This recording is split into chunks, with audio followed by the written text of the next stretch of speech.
What's up, everyone? This is Attack the Talk. I am your host, AJ. Joining me right now is Zach Attack. Zach is here. Lexi is not. Lexi will be joining us soon. We have live in chat. We have Jacob, our favorite Jaegerist. He also is now a Homelander stan. And we have the Tish. Tish is here admiring the whiskers. I'm kidding. I was just joking about Zach's facial hair. Zach's got some really good facial hair. I'm admiring the whiskers. I want to go ahead and say welcome, everybody. It is Thursday. I hope you guys are enjoying your week. I'm excited to go ahead and continue on with the story that is Attack on Titan. We will be continuing episode 9 of season 4, Brave Volunteers. This will be part 2 of our episode breakdown and discussion. And now I told my friends in chat, and I want to go ahead and tell you listening as well, when you're listening at a later time, or if you're listening now and you happen to not be in chat yet, but you're listening, I want you to think about this, okay? So since Lexi isn't here, you know, we go ahead and do our little One Piece talk, right? Yeah. So, I want to ask you, in your opinion, what are the 3 worst arcs in One Piece? So think about it, Jacob. Think about it, Tish. Zach, think about it. We should all agree on the worst one. Interesting. Maybe we will all agree. I really hope we all agree on the worst one. It doesn't have to be in any particular order. I think that Marineford, wow. How do you ban? That is... All right. You're getting... Bye, Jacob. It was a pleasure, bro. Long time, no more talk. Well, sorry. Sorry, Jacob. Maybe think about it a little bit more. Oh, okay. Okay, you hate it because of what happens. Yeah, Jacob, you emotional creature. Okay. I just meant as far as like, what do you think is the worst arc? Blocking him too. No. I love you, Jacob. That was a great follow-up. You should have put that in the first sent message. Yeah. Scared me. So it's something that I think we were talking about like last week, and I was kind of thinking about it a little bit today. I was like, man, you know, worst arcs in One Piece. So I'd have to go ahead and think about it. And even for me, like, I don't even fully remember all of the different arcs because there's so many of them. But, man, I know obviously one that comes to mind, but you know, we'll go ahead and we'll get into that. Of course, we asked you a fun poll question, and we're all curious to go ahead and know how we feel about the live action Chopper. Yep. So we'll go see what we'll do a temperature check on that to see how we all feel about Chopper. We'll of course wait for Lexi to join us for that one because Lexi did propose a question and thought it was a fun question to go ahead and do. Yeah, Jacob, if you want to go ahead and I asked for 3. So if you want to give 3 of your worst. Okay, and then if you want to give me 3 of your best, by all means. So, worst arcs, and then the 3 best arcs. Zach, I don't know if you want to go ahead and kind of just, in preparations, maybe have all the arcs available. That's exactly what I'm pulling up right now. Perfect. Thank you for that. You guys know how the drill goes, too. Once Lexi arrives, we'll go ahead and we'll, of course, get into how we've been, what we've been up to. You know, just go ahead and chat and stuff, you know, as we usually do. And... yeah, everything counts. Whatever, the entirety of One Piece, right? Because I've seen it all essentially in its entirety, and also I think I told you all, but like I'm caught up with the dub, so now I'm waiting till whenever the hell we get some, you know, new dubbed episodes. Just everything up until now. Yeah, I'm sure there's gonna be some arcs that Zach goes on to go ahead and bring up that I have totally forgotten about, and that's probably a good option to throw into. Do you want me to give you a rundown of all the arcs? I think for long and short, or do you want to wait till later? I think for the question here, we can go ahead and... So, okay, if you were to go ahead and write them out, how long would it be?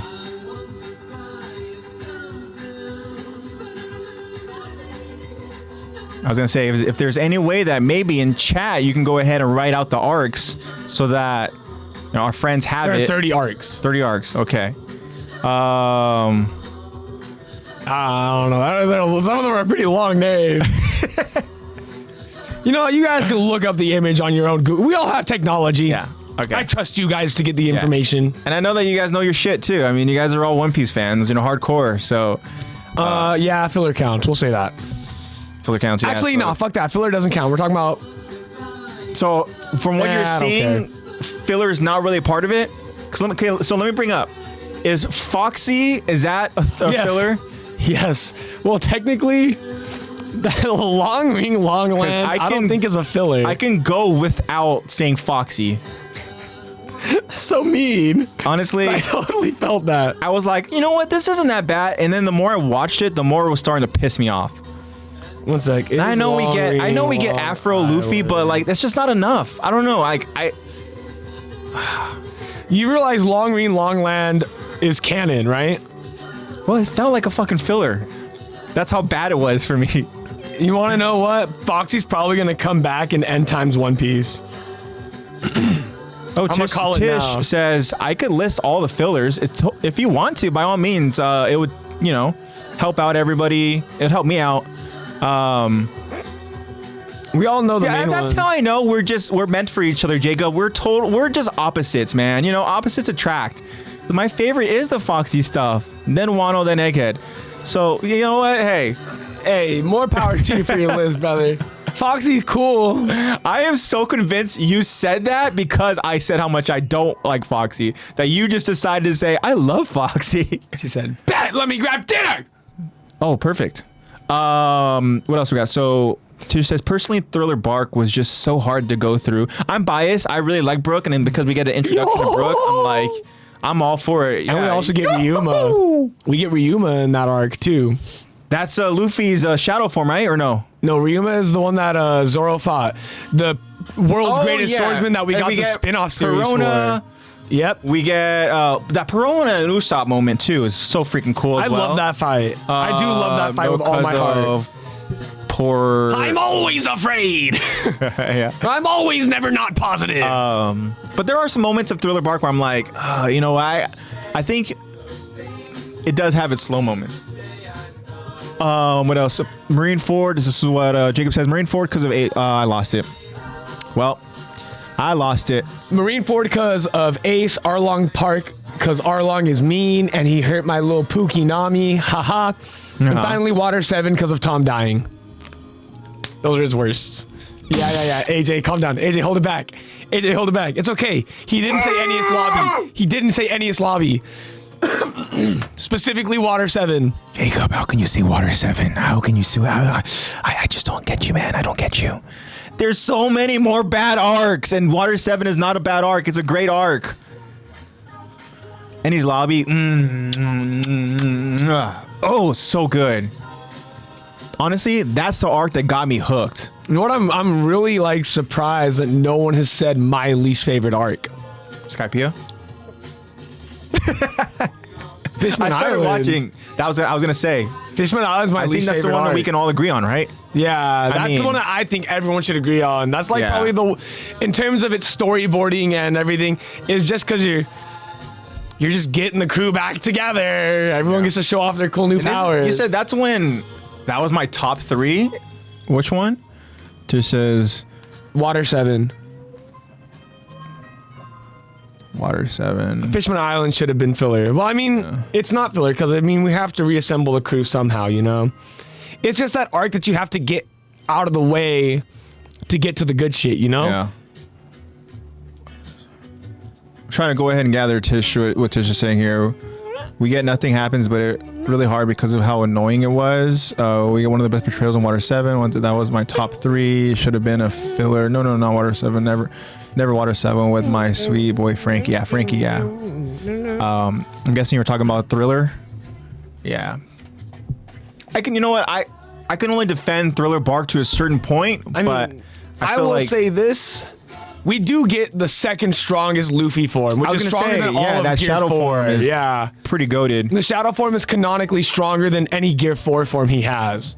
But the thing is, so Jacob's going based off of his sentimental value, which is like to each their own. I get that. It's if you have characters you love, that's fine, And I appreciate you bringing up, arcs that are, just not necessarily amongst the worst, but like your point of view on how you go and answer your questions is always so interesting because even when we do Q&As, like you think of it from an outside, like a different box, and it's honestly like. sometimes I'm like, oh shit, I didn't think about it from that point of view. But like even now, like thinking about with not liking arcs because of the sentimental attachment to characters and what happens to them, like yeah, that's obviously valid. So I'm not gonna go ahead and beat you up too much for it. But yeah, Fishman Island. I said Foxy. That shit was like. So Fishman Island, Long Wing, Long Island. Wait, that's the same arc, right? Fishman is when Sanji keeps doing his stupid shit about the nosebleeds. Yes. Okay. Yes. That is when Sanji almost dies. Just help us out here. Filler arcs below. We got Worship Island arc, post Alabasta. Alabasta's goated. Go Island, Luca Island arc, Rainbow Mist arc, Foxy's return. Fuck Foxy. I swear, if they do a Foxy appearance in live action, I know they've had him over on one of the bounty, the wanted bounty, but oh god, if we get him, I'm like, oh hell no. Filler arcs following. Oh, Warship Punk Island Hazard. arc, Post Alabasta arc, Goat Island arc, Ruluka arc, or Ruluka Island arc, Rainbow Mist. those are all the fillers. Yeah, right? G8 arc. Oh, G8 arc is my favorite filler. That's the one right after Skypiea when they land in the base. Ocean's Dream arc, Foxy's Return arc, Ice Hunter arc, Lovely Land arc, Spa Island arc, Little East Blue arc, Z's Ambition arc, Caesar's Retrieval arc, Silver Mine arc, Marine Rookie arc, and then Cider Guide arc. I don't even remember what half of those entail, to be completely honest with you. I want to ask you, what do you feel about like Punk Hazard? See, that's what I was thinking about having as my Like third an least. honorable mention? No, I was thinking about putting that as my third least out of like the main arcs that aren't filler.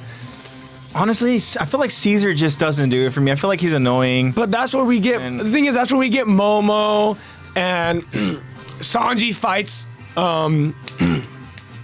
Doflamingo for a little bit, and like we get a little bit more backstory in terms of like. I like it for the information we're given in terms of like. We start understanding the layers to it. We now understand that Kaido employs Doffy to employ Caesar to make the smile fruits. Yeah. Like now we get the full picture kind of coming into play. Yeah, I mean, there. it is. They're trying to go ahead and establish some groundwork, but In, it just, in I don't terms know. of the actual content, though, I didn't even like it when they switched their They switched bodies voices and stuff bodies, all that. yeah. Like I just felt like that was just like the pretty only best dumb. part of that was Frankie, don't speak in Chopper's body. That was like I was like, all right, That's pretty good. I fuck with this guy. I Or don't know why I bought an Akainu pop.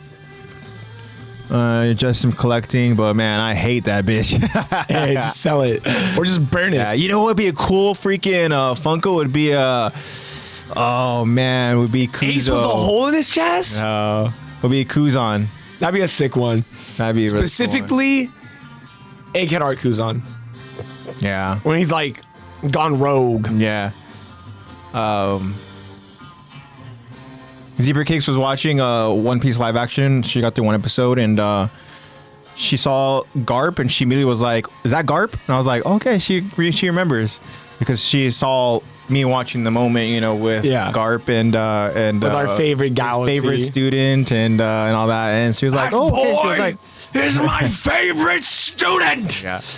And then she mentioned that the casting was good. She liked how Garp looked over in the live action. They did a great job with him. The casting, I mean, yeah, they did a great job. They cared, obviously, about the portrayals. Shoot, did I say 3 arcs already? I guess I said my 3. Those are the ones that come to mind. I'd have to really look at some of the other ones. But honestly, Fishman for sure. I can't remember that bitch's name, the freaking bad guy. What was his Hody? name? Yeah. Like, yeah, useless. fuck Fishman. Yeah. What did I say after that? Oh, you said Skypiea, and you No, said... I didn't. No, I didn't. Skypiea is like the best foreshadow. Oh, Long Ring, Long Land. Which one is that again? Foxy. Oh, yeah. So it was Fishman, Foxy. Wait, is your 3 the same as mine? Punk Hazard as well?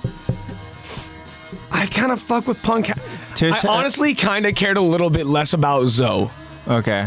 The Zoe was a lot of waiting around. Which one's Zoe? Like Back of the Elephant, all the Minxes. Oh yeah. Where we finally get to meet I can't even remember his name. The ninja they're hiding starts with an R. Oh yeah. The one with the kind of big head. Yes. The big character. Honestly, that arc too is kind of like. Punk Hazard, Jaya, Fishman. Top 3. Punk Hazard, Jaya, and Fishman Island. Tish, those are your top 3. Skypiea isn't even post time skip, Tish. Skypiea is the best post time skip arc. Hold on. She's gonna go exactly. Is this it's not the best one? Is this Tish, or is there somehow did your name and Jacob's name switch? Okay. It says it's Tish. Raizo. But that's like, okay, the thing is, that's all we really get from that arc. Yeah. Like that arc just felt like it was a placeholder for Whole Cake. Yeah. And like, I think if they had fleshed it out a little bit more, even if they condensed it and made it a little more impactful, I feel like I would have liked it more. Neen. All right. Top 3. Okay, fuck. Let me pull the list back out. Annie's Lobby, baby. Annie's Lobby. I know that one's yours. I know that's your number 1. Annie's Lobby. Oh man.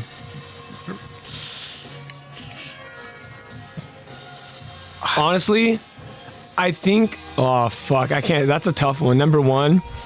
Where you guys are on my PC and TV. ADHD. Yeah, what's wrong with that? You know what? Twice the views. I kind of have to agree with Tish on one of my top 3. Wait, Fishman? No, fuck no. Punk Hazard? Jaya. Oh, which one's Jaya again? Jaya's the one where, this cherry pie is amazing. Oh, I just watched that one. I just watched it. That's part of the That's Skypiea where we get season. The hyena. What's his fucking name? Yeah, Bellamy. Yeah. Oh, see that whole arc. Remember the good old days when we were working on our voice? That's where we get the Nolan the light. Yes. And you were doing Bellamy. We have clips. Yeah. We have clips. Okay, those are my top 3 that can go. Oh shit! Damn, she said Jaya could go. I like Jaya. I don't give a shit. Because Jaya, we get the Nolan the Liar backstory. We get Blackbeard's introduction. Yeah. We get Bellamy introduced, who we don't even realize he's working for Dofi at the time. Luffy punched the shit out of Bellamy, which is great. And then we get to go right into Skypiea after that. I feel like there's a lot of setup there too. I don't know. That's the first place where there's so much attention to detail, like the whole Zoro and Luffy correcting Nami, saying it's not he, it's them. That moment too, where I was like, "Whoa!" That's like shit. Jaya was so short, but it had my attention. The implication too that like, Teach and Luffy are like polar opposites. Sun and Moon, yeah. So I mean, it was definitely interesting. I fuck with Jaya heavy. I think that's my 3rd. Fuck, this is tough. I have some sleeper. What do you think about Impel Down? That's what I was about to say. Impel Down. I didn't want to put it at my number 1, but I think I will put Impel Down at my number 2. Because I fucking love Bon Clay. Yeah. And that whole thing is we get Bon Clay, Buggy, Luffy, Ivankov. And I think that what's his name? Megalodon? Whatever the fuck. Oh, the Venom dude, the poison dude. That is one of the toughest motherfuckers in the whole verse. Magellan. Yeah. Hold up. Magellan or some shit. Yeah, Magellan. He's the one who always has to take a shit. Yeah, because he's always poisoned himself. He's like, yes, Magellan. I need to go take a shit. But he's apparently one of the strongest motherfuckers in the verse. Yeah, that's why he's literally controlling the Impel Down. Yeah. So like, I love. Tish says she wants to change out Sabaody. She has Skypiea, Whole Cake, and Sabaody. Change it. Change Sabaody. Sabaody's a good one, but I know you can do better. Come on, Tish. Top 3? We're talking top 3 here. I do love me Sabaody. Top 3. Watching just for me, it's like Jacob in the sense where like emotion. Yeah. But for me, I think about how much time of the entire arc Yeah. I was locked in on the screen. Yeah. Because like I wasn't like that with Skypiea. Skypiea is where I took my break. Impal can take it. All right. That's what I'm talking about. But I couldn't look away from my screen during I'll tell you the ones that made me cry. And there were 3 of them. fuck, I'm drawing. I couldn't look away during Impel Down. I couldn't look away during Jaya. And this is like probably the most normie. This is probably the most normie fucking thing ever. I didn't take any breaks. I know But you did. Jacob, you caught up really- real fast. I want to say Wano, but I can't put Wano because I got distracted a lot. It was very slow pacing. Okay. If Wano had better pacing, 10 out of 10. The thing with Wano is too long, but It is very Wano long. is an arc that made me cry. Dude, Wano. The build up to it, everything at the end, the moment with freaking oh shit, what's his name? He's there with Momonosuke. He's like the father figure that is there. Starts with a K, doesn't it? Oh shit! Does it start with a K? Maybe Forgive not. me. Helpless. Kanjuro. No, Kanjuro is No. the other dude. He's the Kinemon. Yes! Kinemon. Thank you, Jacob. Kinemon. The moment with Kinemon trying to go ahead and make his 10-15 is one of my favorite episodes. Make Odin proud, and then they're obviously the build up, the culmination, they're Yeah. fighting Kaido and everything and stuff, and I'm just like Their the sequence moment, against the Kaido art was- style, oof. just everything like. And I'm watching it, and this is when I had taken like a hiatus, right? I taken a break, Yeah. and so I started watching again, and all of a sudden I'm like, why did I stop watching? And I literally like when they, just the emotions and everything behind it, the animation, like I said, the voice acting, everything. I literally like started shedding tears. It was so good, so beautiful, but also so heartbreaking. It was. Oh my gosh. You know what? Hold on. I'm gonna scrap my whole top 3. I keep thinking about it. Fuck! Dude, it's so good. It's so good, man. Okay, Wano. I probably When have Egghead Wano- is over, Egghead will be my number 1. Okay. When Egghead's, because I know what happens. When Egghead's over, Egghead will be my Egghead's number Lobby is 1 my arc. Number 1. I haven't cried like that. I haven't gotten so excited like that. I just, oh my gosh. That was like the true, like, epitome right there of them finally just like embracing each other as like family, being like a legitimate team, For the most part they were a team, but then obviously there was the one outlier, and all of a sudden it's like, okay. Yeah. I love the reactions that they have upon Robin finally embracing them, and then they're just like like, let's go. Like, that's exactly what we Yup, needed to hear. yup. And then it was time to go ahead and fuck some shit up. And they literally declared war on the entire world government. Yeah. Okay. Let me just get real I serious. like the art style of Wano, yeah. Wano. Fuck. Wano's my number 1 right now. Okay. I can't fight it. We're gonna have to rearrange some shit. I'm gonna wipe my slate clean, start anew. Wano's number 1. Impel Down still gonna be number 2. Okay. Now I'm gonna throw a curveball in here. Cause Dressrosa? I told you no. This is the arc that I was like, okay, I'm gonna finish this series even if I take breaks, and it was Alabasta. I loved Alabasta. Like, it's just been so long for me since my first experience with it. But watching Luffy getting impaled, and this motherfucker still spins back. He doesn't care. This is pre-hockey. This motherfucker was made of sand. He didn't know how to touch him. He used his blood to punch him. Like, Luffy's my goat. Luffy's my goat. This motherfucker spun back. Yeah. And then we get Mr. Prince. Crocodile still doesn't know that Sanji's Mr. Prince. One day they're gonna interact, and Crocodile's gonna be like, that voice. Mr. Prince. Oh yeah. I did say I was that guy, huh? Oh, I can't wait for that. Yeah. No, that's it. Wano, So Wano, Impel, Impel Down, and Alabasta. Alabasta. Yeah. Those are the 3 most impactful arcs for me. Alabasta's definitely up there, but I don't have it in my top 3. Like I said, I have Enies Lobby. Yeah, that makes so much sense. They're all good. They're all so good. I even really fucked like- with the Sabaody Archipelago, like them getting the first taste of like, oh, we really aren't all that. Like, I really like Marineford because of you know, the Whitebeard and Teach moment. Fuck. There's So good. You know? I like them all. It's like when he shows up and he just like, but the thing is, it's hard to go ahead and just classify a full arc because of a moment. But then again, Marine 4 has so many cool moments. But it does. I think that I'm going to go with, Annie's Lobby. I'm going to go with, I want to put Impel Down in there too. That's really cool. I really like Impel Down. I love Bon Clay. And then, I love Buggy. I'm a fan of Buggy as well, you know, like, I don't know. And then it's Mr. 3, right? Yeah, Mr. So, like, 3, the Candle Mr. Man. 3, I mean, you get to go ahead and see a different element of these characters and stuff, and having to go ahead and kind of just like unite as a team, you know, and kind of like an ironic turn of events and stuff, you know, and so like it's pretty cool. The slander is there, okay? I get it.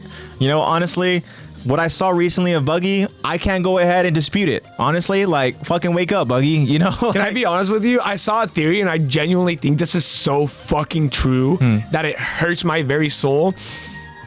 Buggy is actually fucking strong as hell. I think he just acting like he's not. I could be completely wrong in this, which I don't mind being wrong. He'd be letting... But this Croco Boy and freaking well, he's Mihawk. gotta put up the act, bro. I saw some meme where it was like, because we're talking about Ryo and Wano, right? Like, you don't break the outside, you attack the inside.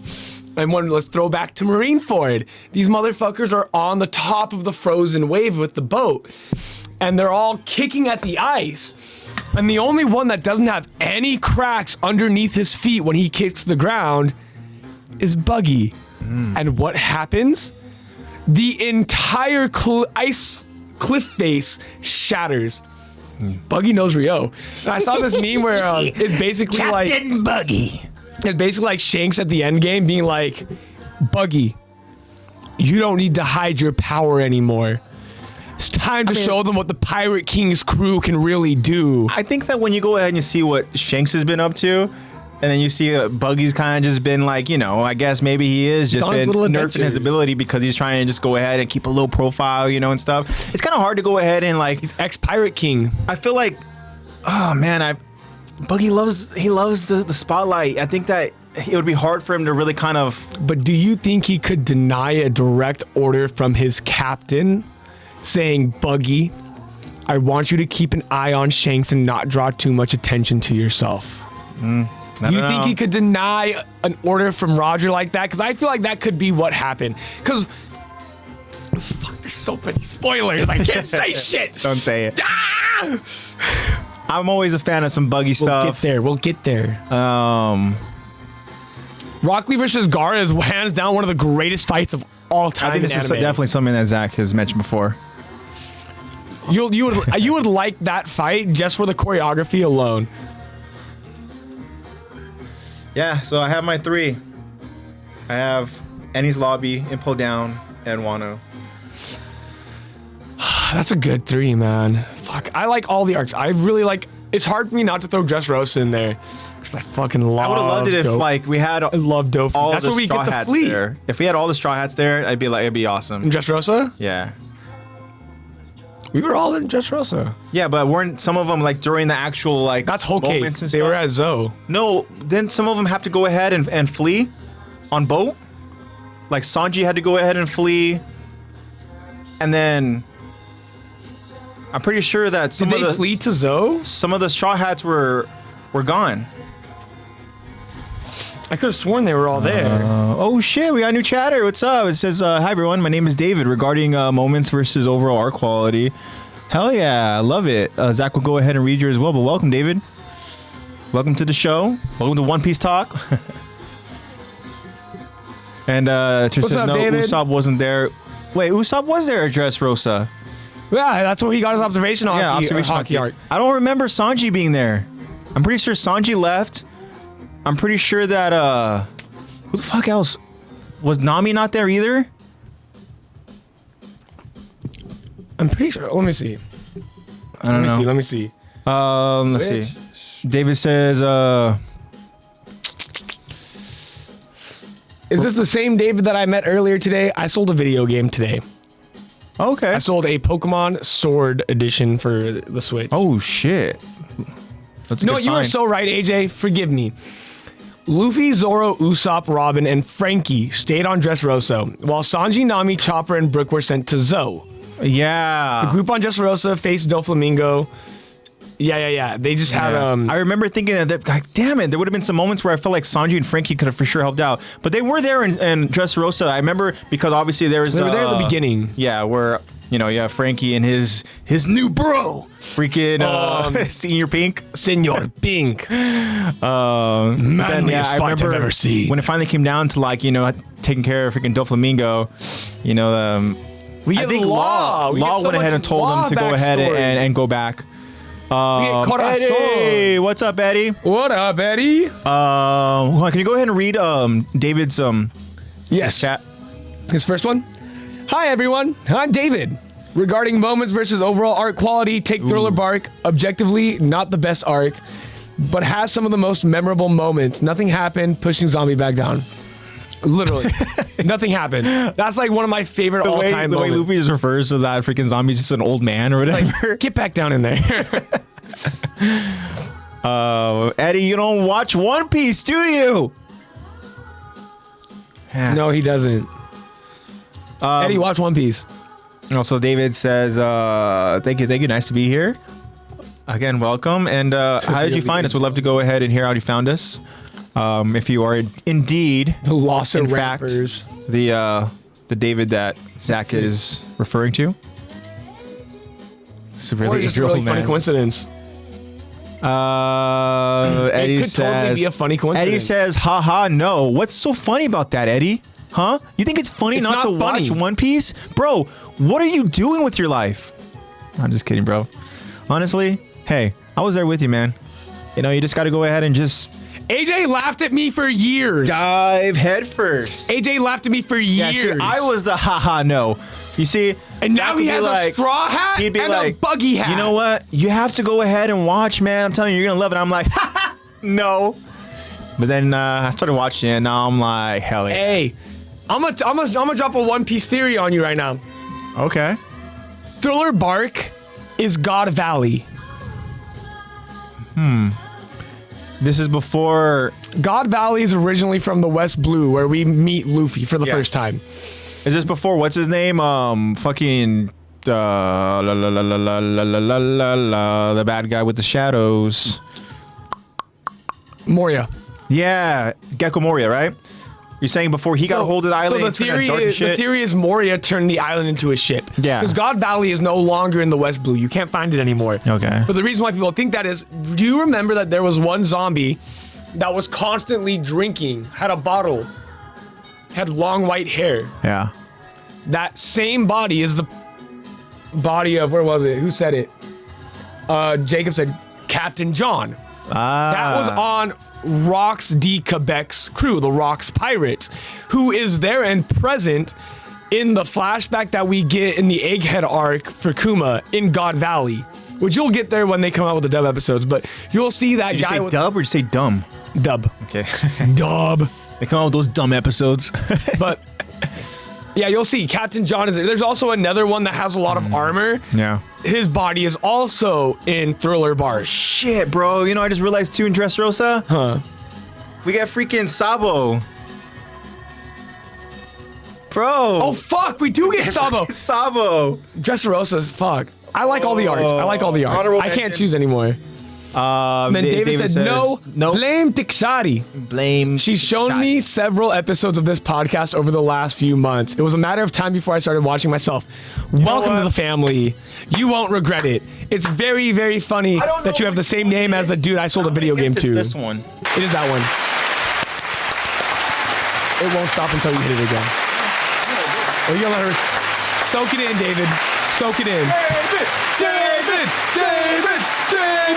All right, that's all you get, David. I think he is the only person. For the rest of the podcast, that's all you get. He is the only person to get such a big first welcome. Hit the applause. We summoned her. Hit the applause. Hit the applause. We summoned her. Hey, Lexi.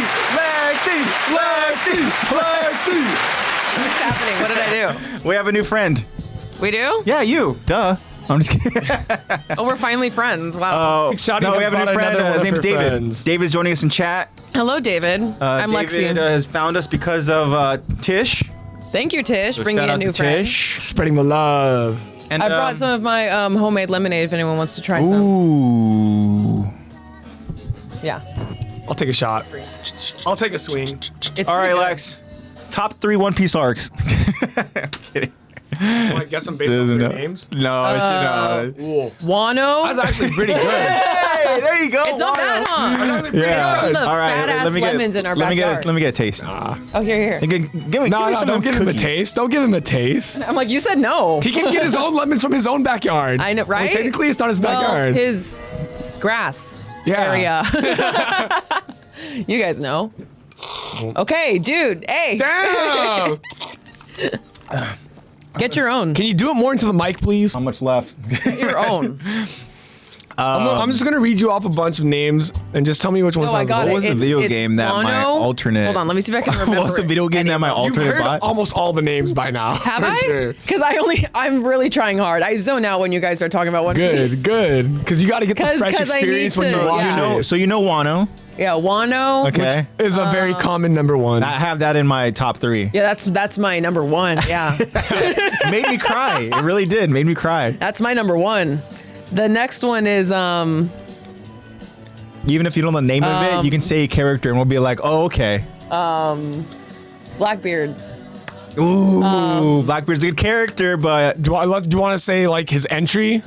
the introduction to Introduction Blackbeard or like- a moment with Blackbeard? No, a moment with Blackbeard. Oh, she's talking about for sure. She's talking about freaking Marineford. Oh yeah. Marineford. Marineford. Yeah, Marineford. Yeah. Okay, Marineford's my number 2.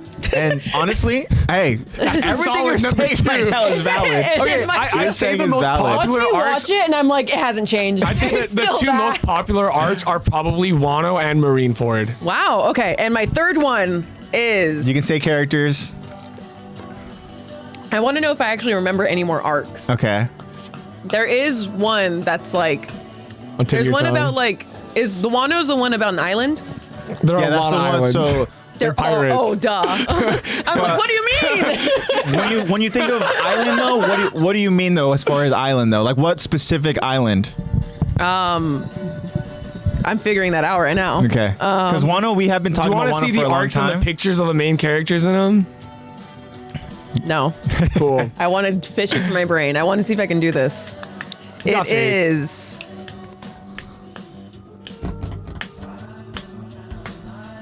Just because I have seen the live action One Piece, the arc with Kobe in it. The arc with Kobe. Oh, Kobe. When he gets his glow up. Okay. Okay. That's my third favorite. Let's see. That's what I'll say. When do we first see Kobe in his glow up? And his glow up? Yeah. Yeah. Glow up Kobe. I remember. I don't When he remember turned into exactly a what titan. That's at happened. the end of I remember that's he's at like. the end of Enies been a Lobby. long time since we've seen each other, right, Luffy? And Luffy's like, huh? I know you. That's post Enies Lobby. That's when Luffy and Garp are punching each other and they both go they knock out. Just says after get a load of Water these 7, I guys. think. Yeah, it's right after Enies Lobby. There's 7 waters. Water 7 is that's another There's freaking 7 of classic them? one. That ties in with you right there. Yeah. That ties in with If AJ's it's number after one. Water 7, then it's freaking Annie's For your Lobby. knowledge, you can see. And now pick which peek. one has the coolest bad guys. Also, Wano. David has a question. He goes, what was the game that my alternate bought? Pokemon Sword. Pokemon Sword. I sold a video game literally at like 4 o'clock to a dude named David today. And I told him about the podcast because he was like, I like anime. And I was like, oh, wow, cool. I have a podcast that I have to go to in a bit. And he was like, I'll tune in sometime. It's cool, dude. Cool, dude. Oh, cool. Lexi, and the first one is Wet Water. Is there an arc called Wet Water? No, that's just one of the 7 waters. Oh. I think Wano. Water can't be wet. It's liquid. I don't know. Wano. Arabasta. That's Sandland. Oh, Skypiea was what I couldn't get. Skypiea? Skypiea. You were gonna Okay. say Sky Island. Yeah, did you see me? I was like, it's in the sky. Oh, okay. Up! I was like, I What's can see up, it. dog? I was like, what is it? All I had to do was think sky, and I would have known sky. Okay, my third is Skypiea. That's Good. That's the one with the most I foreshadowing. think Skypiea is the one that Those are my top a 3 lot of from people someone who's see. never seen it and only been in conversations When about people it. watch Skypiea, people don't really truly understand what they're watching. I didn't either. I I told feel like AJ, for me, there was just it's so layered. I didn't either. It's something that like you don't really kind of like understand. Even then, you don't really understand it fully yet because I feel like there's still like I don't know. Skypiea is just like its entity of like here's breadcrumbs, but it's like I don't know. It's kind of hard to explain Skypiea. it's just because I feel like Skypiea is literally meant just to foreshadow Wano. Like that's really all it is. It's a like clashing. Skypiea is just the breadcrumbs. Yeah. You don't get to know where it's going to. Honestly, it's like someone took the bread off the plate. Is what it feels like. You're like, I have the plate. Because like I when I first watched it, I was like, okay, like there's a lot of cool context here. And then I was like, okay, I'm bored. Where's the meat and potatoes? Yeah. And then you finally get to the meat and potatoes, and you're like, And you're already full there was from no the bread. potatoes, and there's like one slice of meat. Where's the bread? You're like, fuck, I ate too much bread. Yeah, too many appetizers.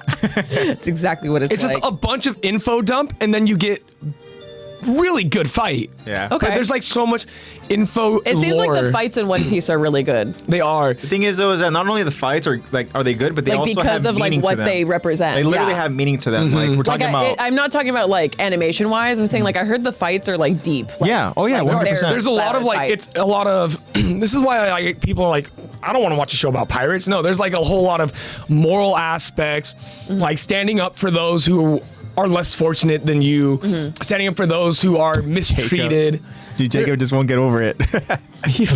Fuck no. It's like no. Fuck no, he shouldn't have. He should have been smarter, honestly. No. Like basically where Wano's fight starts at is you're telling me that your country doesn't feed you? Some Who Naruto owns this stuff. place? Oh my Who god. owns this place? And Luffy's just like, I'll make sure you're fed and you can eat whenever you Yeah. want. That's the whole point of Wano He's is just cool like that, man. he's just, Honestly, that's why we have memes saying, I'll give this motherfucker a cheeseburger from McDonald's and he'll take down the government for us. Like he'll do it. He'll do it. Look at the quality of food they give us. I mean, it's me. I don't know why you're bitching. Oh, this is shit meat. Yeah. Who runs this bitch? And then he'll go take him out. Like Yeah. that's just how Luffy Luffy is. will liberate Especially you for if a it bag involves- fry. He will. He especially will. if it involves like fry. a child. Bag you fries know? are so good though. Them bag fries be hitting. One Piece is just so. Yeah. To go ahead and put a bow over on the One Piece talk. I know. I know. We've been let's going over Thank you. almost go an hour over the poll question. Oh my god, yeah. Back to One I Piece. was kind of hoping you guys would do that while I was gone, but No, we wanted your We want to go opinion. ahead and involve you here with the poll question. You're the Because poll queen. I showed you what Chopper looks like. yeah, I saw the Right. video, guys. So I will admit, me, Jacob, and Tish have already talked amongst ourselves about it. okay, perfect. I would love for you guys to go ahead and kind of relay what you guys said. Yeah, don't and, you guys want to share with the rest of the class? But we want to wait to be the last one. We did our homework early. Yeah. And, Yeah, you guys. I'll let you guys know what we I had a think about study it. group about this question. But I want to Teach go won't ahead and let us. see what kind of like again. This is a temperature check. What are we thinking? So, upon seeing about 86 degrees outside today. upon seeing Chopper's live action debut over at Tadam, what do our friends say? What is the question we asked actually? Oh yeah, I should probably do that 1st. It's like my first time here. We asked you guys, what do you think of the live action Chopper? And we have included a photo of One Piece Chopper and a photo of live action One Piece Chopper. And the options were, I like him, or not my Chopper. Those are the options. Okay, I like that. And I could see who voted for what. I could call people out right now. Okay. But the results were 33-67. Oh, I it's think the definitely- 67 is not my Chopper. I want to say that people are feeling Chopper. You're correct. Oh, People are okay. feeling Chopper? Okay, 67% I like him, and 33% not my Chopper. Okay, all right. Now, Out of a who total was the of 33%? 20 votes in total. Okay. So thank you all who voted. Wow. Like imagine 20 people sitting with us right now. That's weird. Yeah, It wouldn't that's fit cool. in this room. No, it wouldn't. What do you We mean? all Our have to be studio is standing. gigantic. What do you mean? My bad. There's a lot more behind the scenes. We're you like guys don't 20 see. feet away from I mean, each other technically in you could corners. We're actually 20 of us shouting in here. across the room to Yeah. hear each other. That's why we're so loud. Yeah, AJ, can you hear me all the way over there? So yeah, out of 20 voters, 12 voted for Chopper and 6 voted against Chopper. Jake goes, I want to sit by Zach. We have a seating chart. Yeah, I'll line you guys up I'll put cones out and tape on the floor, and I'll line you guys up like my students. Also, When we have movie it. days. Tish coined herself the resident Chopper expert. And Tish says, I Okay. think he was done well. I needed more chunk, and I have to get used to the voice. Apparently, Yes. the voice actor is very well accomplished. We did get a couple of But DMs about it is this weird. It is weird about It's an the voice. adjustment. poll. For sure. Okay. We got a couple of DMs about the poll. So what of our friends, what do they say? Tish DM'd about that poll saying, "Oh my heart, he's so cute. That's my doctor right there." Says, name the 6, pulls out Death Note. Yeah, that's her doctor right there. Uh-huh. So she's definitely one who likes Chopper. And then Jacob slid up on it and put in all caps, "We all love him." Okay. I like how he said "we," like you've been talking about this. I love it, Jacob. We had been. And yeah, the rest of the DMs are from the Q&A. Okay. David, what do you think about Chopper? I know you're still there. Eddie, I saw you there too. Eddie, what do you think about Chopper? Eddie didn't vote? Yeah, but I want to hear it from. Oh, yeah. Eddie, do you We have us wanna on the go ahead background and again? announce. Let's go ahead and let's declare now. Does anybody not like live action Chopper? I could figure that out for you right now. I'll see who voted. I'm indifferent. So if you were to vote, I think you just need to I see like more. it or not my Chopper, how would you vote? I said I like him. Oh, Jacob also said that he really likes the design of Chopper and how it's executed, but he can't get used to the voice. He said that he has too much attachment to the amazing Chopper VA, like English VA, and that Okay. it's Honestly, for me, I was hoping weird. that they would get the voice actor for both I sub know. and dub. I wish they because they would've. did that with for all the sub voice actors. You know, the Japanese voice actors. They did that for the live action One Piece. Think about how long it would take before you got more One Piece, AJ. Yeah, Think about how much more delay you would have. but I feel like it'd be worth it for the quality. You know. I could see it. I mean, they could just reuse lines. David says, I think they did a good job. I think when you consider that they're going to have a fully CG character in every episode, it makes what they did pretty impressive. You know what? To that point, you're right. They should have just used Google VO. When they're going to go ahead and have, like, you know, Chopper essentially in every episode going forward, for the most part, I think that they did a pretty solid job. But can I tell you what I'm getting a little bit, like, of a vibe from? And I'm trying not to think about it. Because I feel like it's clouding my judgment. But I don't know why. When I first saw it, I started feeling like I got that like first Sonic reveal type vibe. And I don't know. Honestly, you're completely valid because the most recent live action adaptations have really been shitty. So, other than Don't like, say Sonic. I'm sorry. I know. But you see how they made Sonic so much better because they made him look like Sonic. Like, not to say that Chopper doesn't Yeah. look like Chopper, They but just gotta make they him could have made chonkier. Chopper look Choppier. like Chopper. There's just something about Chopper. It's a little off for me. I don't know if it's in the eyes. I don't know if it's like It's the eyes for me. maybe it's also the eyes are build. too real. I feel like it's just like hi, I'm Chopper. To me, it felt like we got a post time skip body. And So like, was I don't know. Ozempic coated. Yeah, low key. So Well, he does have really it's skinny fine. Like arms, David said, but- it's fine for like if that's what we're gonna have for all the episodes. Understanding that it's not like a budget like you would get, I guess, for like a movie for a franchise like maybe Sonic. Maybe I'm completely wrong. Maybe a One Piece Netflix budget is He could be a little chunkier. massive. I agree. But I just think that when I saw Chopper, my first initial instinct wasn't like, oh my god, Chopper, you're so cute. It was like, oh, Chopper. It was more just like analyzing. I was You're like, oh, okay. okay. Yeah. Like, that's pretty good, but it wasn't like, let's Yeah. go. Yeah. I would know? honestly like Yeah. to see more white in the eyes. He ate the human fruit. I don't want him to have deer eyes. I would like him to have a little more white in the eyes. Yeah. And I want to see him a little bit thicker. Like, I feel like I want my chonky Chopper. He could if you be just go chunkier. little Detective Pikachu, I mean, it's not too bad. I mean, it's like, His hat is really cute. Tish has a very good point. I think I'm more interested in seeing how they do all of his points. So just so you're Monster aware, point. Chopper Oh has my a lot gosh. of points are just his forms. He has like horn point. Yeah. After the tiger, he has like a kung fu point.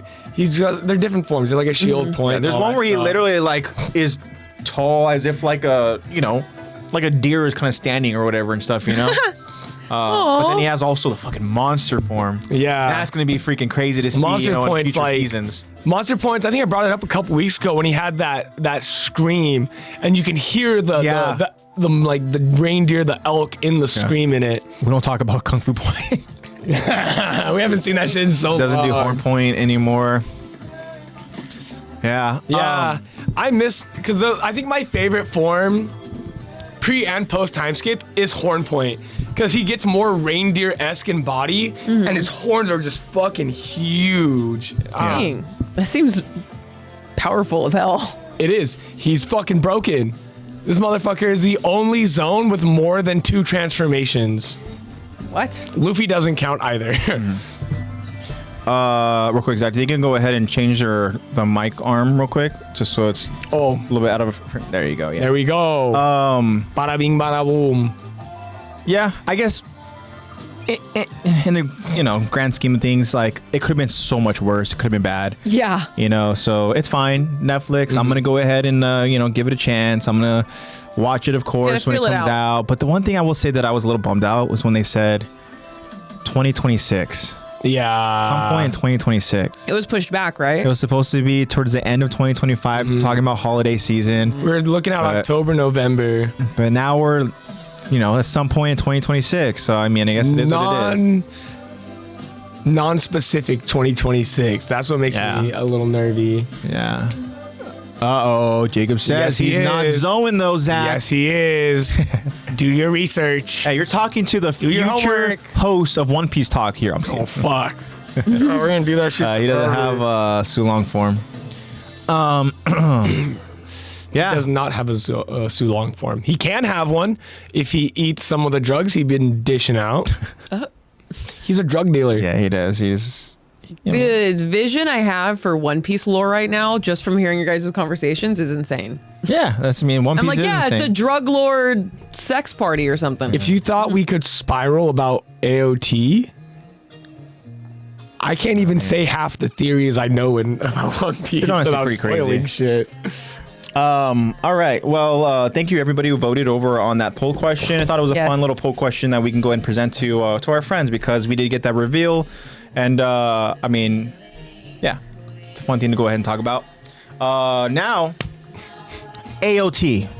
That's what we're here for, right? I want to get to this Q&A, guys. We have a Q&A we want to go ahead and ask you guys. I want to give an opinion too. We have an actual topic to our podcast. Yeah, huh? Yeah. Let's do it. So, yeah, without further ado, what did we ask our friends? We asked, why do you think Eren laughed when Sasha died? Ooh.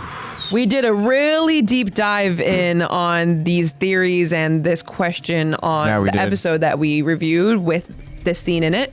And I did some Reddit sleuthing and we found some really good stuff. And if you guys want to check that out, go check out that episode because we dive in really deep into that there.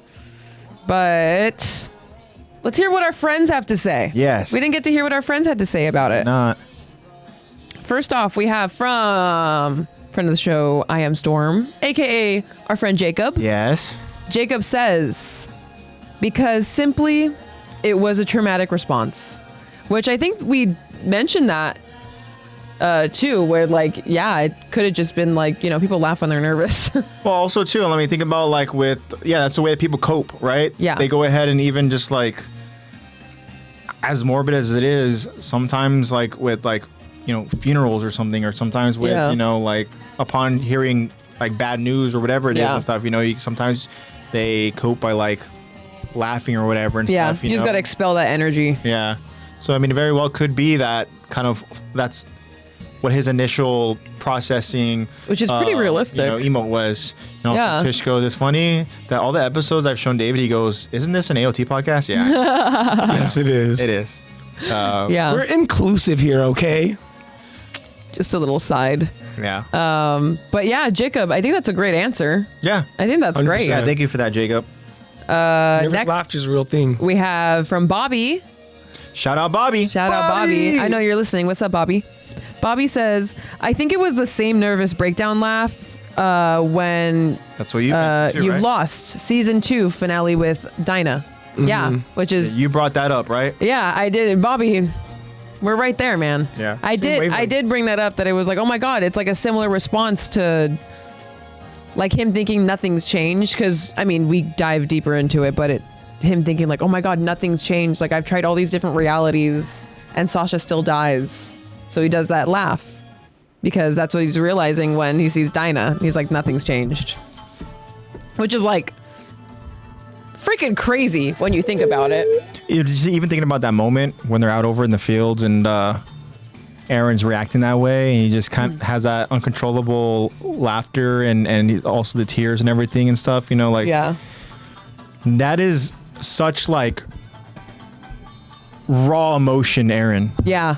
you know? So like to think that Like he feels so like defeated. yeah, to think that we might get that same version of Aaron right off of him accomplishing and acquiring such an incredible feat is like That's a great point. that's like such highs and lows, you know? Yeah. And we talked about it before. It's like in the anime, especially at this point, like these characters are trying to go ahead and accomplish such great feats. And so it's one of those things where it's like, again, when you invade a nation Yeah. and you walk away victorious, and then all of a sudden, like for Bobby's point, that he has that same raw emotion over in a freaking aircraft, it just goes to show that, like, I mean, the emotions that these characters have, you know, we talk about how so well written they are, right? Yeah. The character development and everything these characters all go through, that they all have really like gone through so much, endured so much, lost, you know, so many people, and then to lose another person that obviously is a big part of the group, and then to kind of like in a way, you know, like I said, just almost de-evolve to back to that childlike emotion, Yeah. you know, like how he reacted when he lost Hannes. yeah. So this is him reacting to him losing Sasha. Yeah. I mean, think about it too. It's like, how many characters has that have been so close to Aaron, right? And I mean close to him, like borderline, like, you know, Familial, like yeah. family member and stuff. Because obviously with Hannes, I mean, it got to a point where, like, you know, Hannes kind of did, you know, maybe it wasn't as reciprocated as far as, like, you know, we saw how Hannes treated, you know, those 3 kids. Yeah. Right. He wanted to protect him and looked out for him and stuff like that, and wanted the best Yeah. for them. But still, Hannes meant something to Aaron. So Yeah. like your point, for him to express that emotion, right? Yeah. And then losing Sasha, and to him to express that emotion, right? Like, there hasn't been so many characters that Aaron has expressed that kind of emotion about. Yeah. You know? I think it's just crazy because of the fact that Aaron has, from just season 2 to where we are now in season 4, his character has developed into literally a whole different tier of development. Yeah. But Aaron is still there because that's Aaron feeling that exact same emotion. Like, even though this Aaron seems completely different from that Aaron, they're feeling the exact same thing from losing someone that means that much to them. Yeah. And I mean, like to your point here, you said there's not really a lot of people that he gets that way about. Yeah. The whole reason he's doing this is to save the people he cares about the most. Yeah. He doesn't care about Yeah. anyone else. Yeah. Yeah. Only the people that matter to him. true. That's literally why he's doing it all. That's probably why he like snaps, because he's like, I didn't even get to do it the way I wanted to do it, but Yeah. this is the best I can get out of it. Like, Yeah. he's like losing this his is the mind. best I could do right now, I guess. And we understand how, speaking of his mind, how like fragile he is right now and stuff. you know? Fragmented, one might even say. And then Yeah. split. I One do might, like, yeah, one might. Oh, I do like the idea too of thinking like this Aaron that we see in the aircraft, like his physical form is just being strung along by this bigger like entity, this Yeah. deity, Yeah. this kind of god Aaron that like literally Like, that's just the body. that like I love when you brought up that whole Reddit fact about like how this was almost like a way of indicating that this is really happening. Like I'm actually getting everything that I want up to this point, but it's so scary Yeah. that I'm not in control. And so Yeah. like in order for me to really kind of have that like validity and find out like if this is really happening, like I need to find out some sort of way. And then this deity being like, you want to believe me? Yeah. Connie's gonna go ahead and give you some news. Yeah. Ask him what Sasha's final words were. Yeah. And so when Aaron gets that Like, her moment, final it words sends are almost gonna be chills beast. down my spine to think like that's the Yeah. moment that Aaron like, oh shit, like Yeah. I'm really not in control. Yeah. You know? When he right off realizes, that. like, I'm the puppet. Perfect. Even Tish was like, Yeah. even if you look at how he asks, what were her last words? Yeah. He looks like he was holding back his breath a bit. His laugh felt very Yeah. much like the laugh before a big mental breakdown. Yeah. Yeah. Maybe Sasha was on his list of people to save, and now he has to kill all these people. Whoa. And he has to kill all these people, and all he wants is to save this, like this. Yeah, that few you mentioned. group. Yeah. He has the people that he cares about. He's only doing everything to this point Yeah. to save them. To The But save reason he's those killing people. 80% of humanity is to save a small group of people Yeah. that he cares about. Yeah. And he's still losing them in the process. Yeah. Yeah. And losing himself, too. It's crazy. 'Cause he's like, I just Yeah. got to do this, and that's the only way. yeah. Also, David, I want to go ahead and ask you, since you are new to the podcast, are you caught up with Attack on Titan? Because I would fucking hope so. because we do get into Tish spoiler brought you in here, I would hope so. We- You know, be talking. I'm appreciative that you're here, but I mean, if you can go ahead and kind of confirm to us that you are finished. We ain't with trying to Attack kill on your Titan. AOT experience. Because if not, then we're probably going to spoil some stuff. That's another spiral topic, Tish. What is it? Tish says, Oh, wait. What if not killing Rhina was a change he made to attempt at changing fate?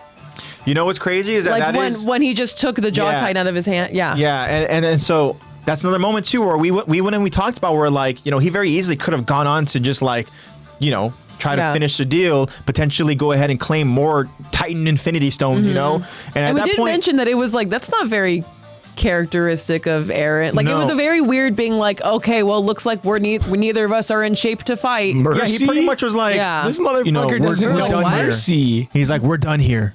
Let's go, whatever Yeah. and stuff, That's not my You're Eren. telling me the guy who ends up slaughtering 80% of humanity knows what mercy is. Yeah, that's not my Eren. What was that? That's not Jacob's Aaron, that's for damn sure. Yeah, that's definitely not Jacob's Eren. So maybe, Tish, you might be onto something. Maybe he was like, okay, if I don't kill Rhina here, maybe... He holds back the worm. Yeah, if I don't kill Rhina here, then maybe, Gabi doesn't end up being so mad and coming up and doing a rampage. I do like the idea that somehow that present Aaron isn't in control. So maybe it's not something that he voluntarily Like he's almost bipolar, did. like he switches between It's them. almost like this deity forced him to go ahead and kind of just like leave. But at the same time, I don't really have much evidence to prove that, because it seemed like Aaron was obviously in control there, and he pretty much was like, let's just go. Maybe he was told, again, force-fed information to be like, you need to keep Rhino alive in order to protect your I friends. mean, it could also be just the simple fact that he wanted Ryan to live through the exact same pain he went through. True. Yeah. That's very, very true. That's the And big also, too, motivator. That's the Eren we know. And I would feel like say- that's also why he has that talk with Ryan in the beginning. He's like, I'm not mad at you. I get it. yeah. I'm just You doing had the to same do what exact- you had to And- do for your country. And- I'm going to do what I have to do for mine. And in a sense, too, like, Rhina didn't kill Aaron. So maybe it's kind of like, well, I'm just returning the favor, and I'm just letting you sit with Yeah. what's happening. Now it's my here, turn. right? I mean, if Sit with Rhino this wanted defeat. to, Rhino could have transformed in that cellar and just squashed air. They could have just Yeah. transformed Yeah. right there and started scrapping. Yeah. But I just had a funny visual of like Eren being like, haha, that was funny. My turn. I know. Anyways, my turn now. I do. So going back to a little bit of my point about like how just like being force fed some sort of information and stuff to almost like keep Rhina alive for the sake of the deity, right? Like needing Rhina to live. plan. Like, I'm not putting anything past the Jaeger to go ahead and not manipulate. Yeah. So Yeah. Manipulate or go manipulate. But so Jacob says, me and all my homies hate Marlians, and Jacob also says my goat David, because David responds saying, yep, I finished the manga when it released, and I've been watching the anime since episode 4 released in 2013, fully caught up. So you, my friend, are 100%. Wow. I'm sorry we doubted you. You've Yeah, got man, and you've you know got what? the info we need. Yeah. you got have it. found home. So thank Yeah. you. Welcome. Go ahead and grab yourself some popcorn. Like snuggle in. Yeah. Snuggle And in here. I highly advise next week. David to do not be afraid to ask questions. Do not be afraid to spiral. We love And don't be afraid just- to correct us or answer any of our Oh yeah. curiosities. And what we do is we go ahead and we cover the episodes right in chronological order. Can't spell manipulator without And man. and the thing is, at any point you have some sort of like fact or anything to go ahead and kind of add on to the story or add on to foreshadowing moments, please, by all means, let us know. We love it.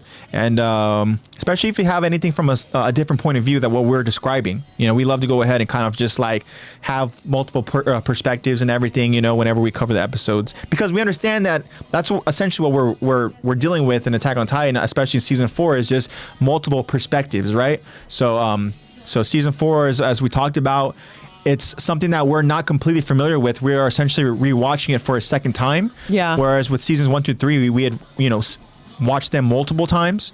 Yeah, that's true. I don't think I've ever really gone back. I mean, we went back and rewatched it when it came out dubbed. Yeah. Yeah. Mm-hmm. And that's about it. Yeah. Like this is technically my third time watching it. Third Yeah. time? I was gonna say this is technically like our third. Jay goes, what's that supposed to mean? Huh? Can't spell manipulator without man. It's supposed to mean exactly what she said. Not you, Just Jacob. goes, not you, Jacob. Play with your Funkos. They're in cases. They're in cases. Cool. Pick the box up. Fly around the box. Well, shout out to Bobby. Thank you so much for the response. Yeah, and we have one more. One more? Okay. Oh, wait, and we have a DM about it because okay, perfect. their answer didn't fit in the Ooh, character cap. I like that. Juicy. Which I love. I love that. We'd love to hear your guys' like, we just want to make sure you guys feel understood in your answers. So feel free to like, you know, do multiple Do answers. not be afraid to DM. elaborate. Yeah, please do. Because we want to be able to understand you. Mm-hmm. So last one is, well, not the last one, but last one here is from Laker for Life. Laker Yes, for Life, Tish, you're an amazing longtime listener. Life. Shout out Laker for Life. OG. Right there. And beginning. Laker for Life says, because he realized his plan was coming to fruition. Oh. Also because he's a prick. There you go. There you go. Honestly, both answers very valid, very Yeah. correct. You know what? I like this one. This It's is my like we favorite talked answer. about though, where, you know, he's essentially, that's the sign that like, oh shit, like this plan is actually going to work, and now I'm going to go ahead and accomplish all of this. I'm not in control anymore. Like, Yeah, like wow. everything I've seen know is what? actually going to happen. And who's to say that present Aaron, the body of Aaron, isn't thinking, this deity Aaron's a prick, you know? Like, Yeah, he's a prick. This motherfucker's making me look like an asshole. there's nothing you can do about it. Imagine I mean, that. I am an asshole, but he's making me look worse. Yeah. I mean, shoot. But thank you so much for that response, Laker for Life. Yeah, that was perfect. Yeah. And one more. Hold on. From new friend Okay. Ooh. Zay. Okay. Hello, What's up, Hi, Zay. Zay. What's up? More Z names. Hello, I know. Hello, Zay. Zay says, my reply was a bit too long for the prompt, but I believe it was a laugh of disbelief. Knowing what we know, he did everything he did up to that point to save his friends, and Yeah. it already isn't paying off. It's like Zach was Yeah, this is like exactly Yep. him. Are you Zay? And Zay continues by saying, him being able to see the future means he knew Sasha would die, so he most likely took measure to try to prevent it, and the fact that she still died, he just couldn't believe it. Honestly. Wow. I mean, again, yeah, that's Preach. That was thank you beautifully so much written. for that, Zay. Yeah, thank he you, did Zay. technically. He tried to get Gabi and Falco to stay as far away as possible. Gabi's just a relentless little shit. Yeah. Yeah, she's just determined, just much like Aaron was when he was Yeah. younger. They really do be your own, huh? Oh my God. Your own side of the coin. They really do. It's just something about like, I can't get over the fact that like, Aaron now is at a point where no matter what he does to try to go ahead and save the ones he loves, it's like he's not really in his hands anymore, you know? Yeah. And like, Does realizing The that snowballs? make you feel like you want to maniacally laugh, or No, seriously. let's try to understand his feelings. It's like someone already started rolling a rock over a cliff to a body of water, and there's like, I shouldn't have done that, but I mean, it's already going, so Yeah. might as well watch and see what else Yeah. it takes out with it. and I know It's just that- like having a bunch of nightmares and then being like, wow, those are all about to come true. yeah. Awesome. All I'm about this to live power. through all of that, and I will be the cause of it. Amazing. Yep. That's why he probably cried to that little Middle Eastern boy Yeah. and was like, I need to tell someone I am losing my mind. Tish said it well. All this power, and I'm still so powerless. Yeah, exactly. Damn. Like all this freedom, and I'm a slave to it. That's literally Yep. The story of Attack on Titan. Jacob says Ramsey. Ramsey. Ramsey's number one. Ramsey, he's number one. All right. So that was a lot. Thank you, Zay. Yeah, that's all of them. Thank you, Zay, and Thank you stick so around. much. Future Q&As to all of our friends out there. Yeah, if you want to go ahead and elaborate, you can go ahead and elaborate over in the DMs, and we will read them much like Lexi just did here. Come join us in chat sometime. Yeah. All right. Awesome. Shall we go ahead and get into the episode? What do you think? Yeah, honestly, after we do, let's do a little recap. Also, have you guys already eaten? No. Should we go ahead and order something? I'm figuring it out right now. We can go and order something, and then actually we didn't even talk about what we've been up to. You know, we had a fun weekend, so we can. I heard you guys went to Kamabaka Island. Yeah, that's A little. So Wait, let's order food first. Oh yeah, you're right. What do you think? Sorry to be so. Hangry? She's a little hangry. I am hangry, actually. Guys, watch out. She does indeed bite when she's hangry. What's people's? What are we feeling? Oh, never mind. I'm ordering myself stuff. Luca just sent me money. Damn. So Luke is buying for all of us? No. Oh, He did not send enough for all of us. Damn. hey, I know you're Wait, listening, bro. So I have to be the one that buys all the time? Damn. Okay. I'm buying for myself this no, time. AJ, I'll buy for you. Don't just buy Yeah, for and me. you buy for him. No. Buy for us. Okay. No, Just wants to know how Guatemala was. I'm buying for myself. Oh my god, yeah. Can I give you $20 cash? You buy for me and AJ? Okay. Cold hard cash. Pleasure doing business. I'm okay with that. What do we want? It's real. Well, I mean, what are you I getting? got it from the other David. I am honestly really feeling Chick-fil-A. I knew it. Yes, spicy deluxe, no tomato, please. Okay. I'm Do you sorry. not want Chick-fil-A? Did I you am just have it? gung-ho. You know, honestly, if you just get me a drink, that's fine. I'm probably gonna go and eat after the podcast. Okay. Yeah. With zebra cakes or by yourself? Probably gonna go ahead and zebra I cakes think by myself. or something on the way to go ahead and see zebra cakes. Also, side note, zebra cakes is one of the ones that voted not my chopper. Okay. I like it. Okay. Not my chopper. You can have your opinion, zebra cake. Also, we do have a very cute chopper plush right there over on our nightstand, and tell you what, that plush looks much more cuter than the live action. It's chunky. Yup. It's a lot That plush is chunkier. super cute.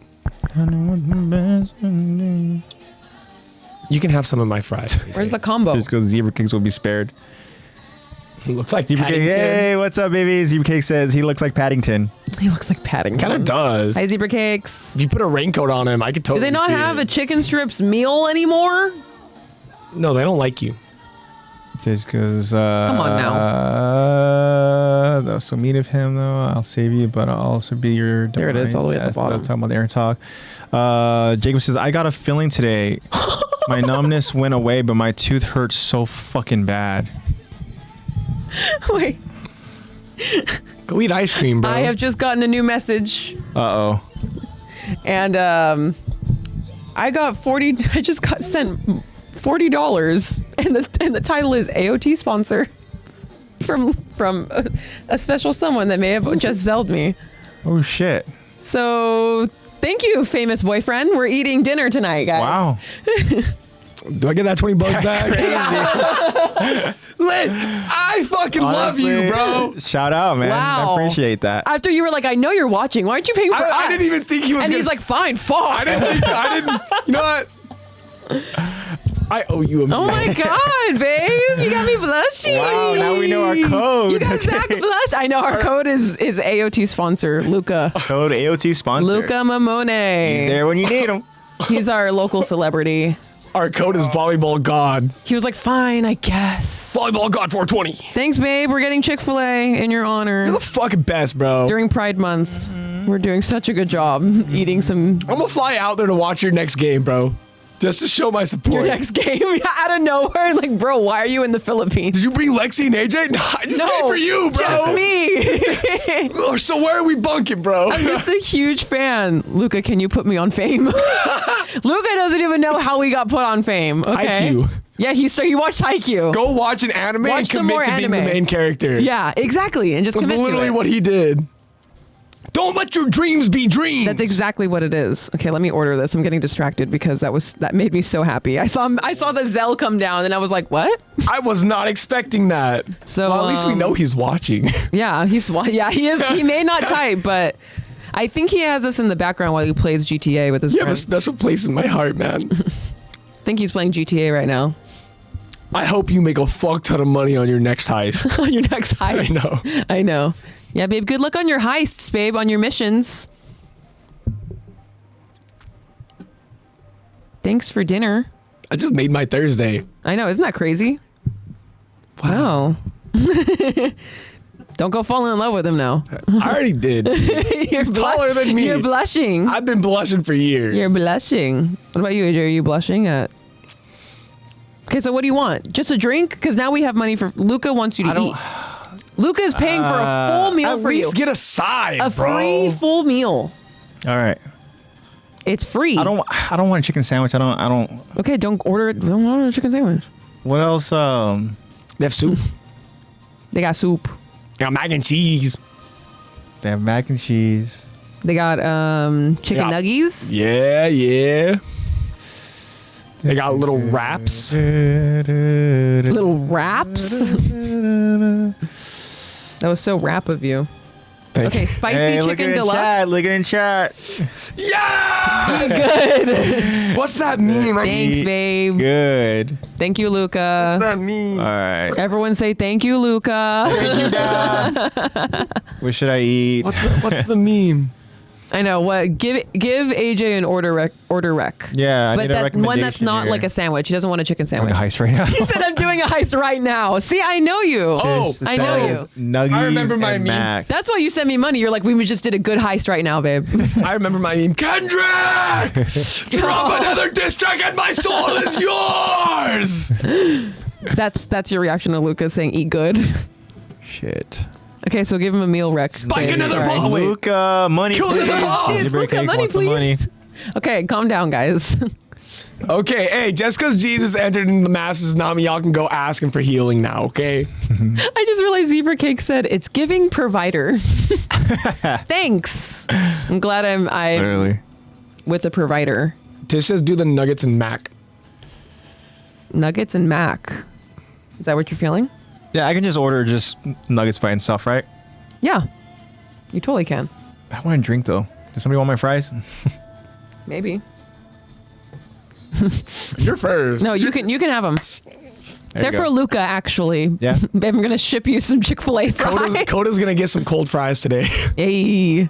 Okay, spicy chicken deluxe. You know what? Coda will be here next week. I'm a mark him into the appointment book there now. it is. Tune in next week Hey, for tune dog. in next week. Coda's coming. He's bigger than Blue. Yeah, you showed me a video. I I can't. have to get him a new harness tomorrow. Yeah. I can't. Yeah. I tried to get his harness on for a walk, and it took me like 2 minutes. We just had to get Blue a new harness too because his was just like not. It's like the thing is, the neck one has all this space, but I can't even. There's like a little Yeah, tassel to his- slip it through. I can't even slip it through there. Oh, yeah, then it's too one of tight on those. his on his Yeah, chest. I know what you mean. So I just have to wrap it around his belly, and he's just big. Okay, spicy. No, Yes, spicy chicken sandwich deluxe meal. no tomato. No tomato. If they put it, I'll take it off. I don't care. I'll take food. Thank you for food. Thank you, Luca. Thank you, Luca. How do I remove? No pickles? I love pickles. Oh, no tomato. No tomato. No tomato. Got Have it. you seen The Chosen? No. It's on Prime, and I think there's a Do you want any season on sauces? Netflix. No, I'm good. What beverage would you like, sir? AJ, what beverage do I want? Not Dr. Pepper. Chocolate milkshake. It's a good watch. Dr. Pepper. It's a good Christ watch. The Chosen? Yeah. Jonathan Rumi, amazing actor. So you just want nuggets And mac. and mac. Oh, now Eddie comes back. Yeah, I'm glad I summoned you. Things, The Chosen. I'm currently on season 3. 5 count, 8 count. Probably just 5. If I'm getting a mac. Someone's on a diet. I know, right? No, he's What like, sauce? I'm gonna go eat with zebra cakes Ranch? after.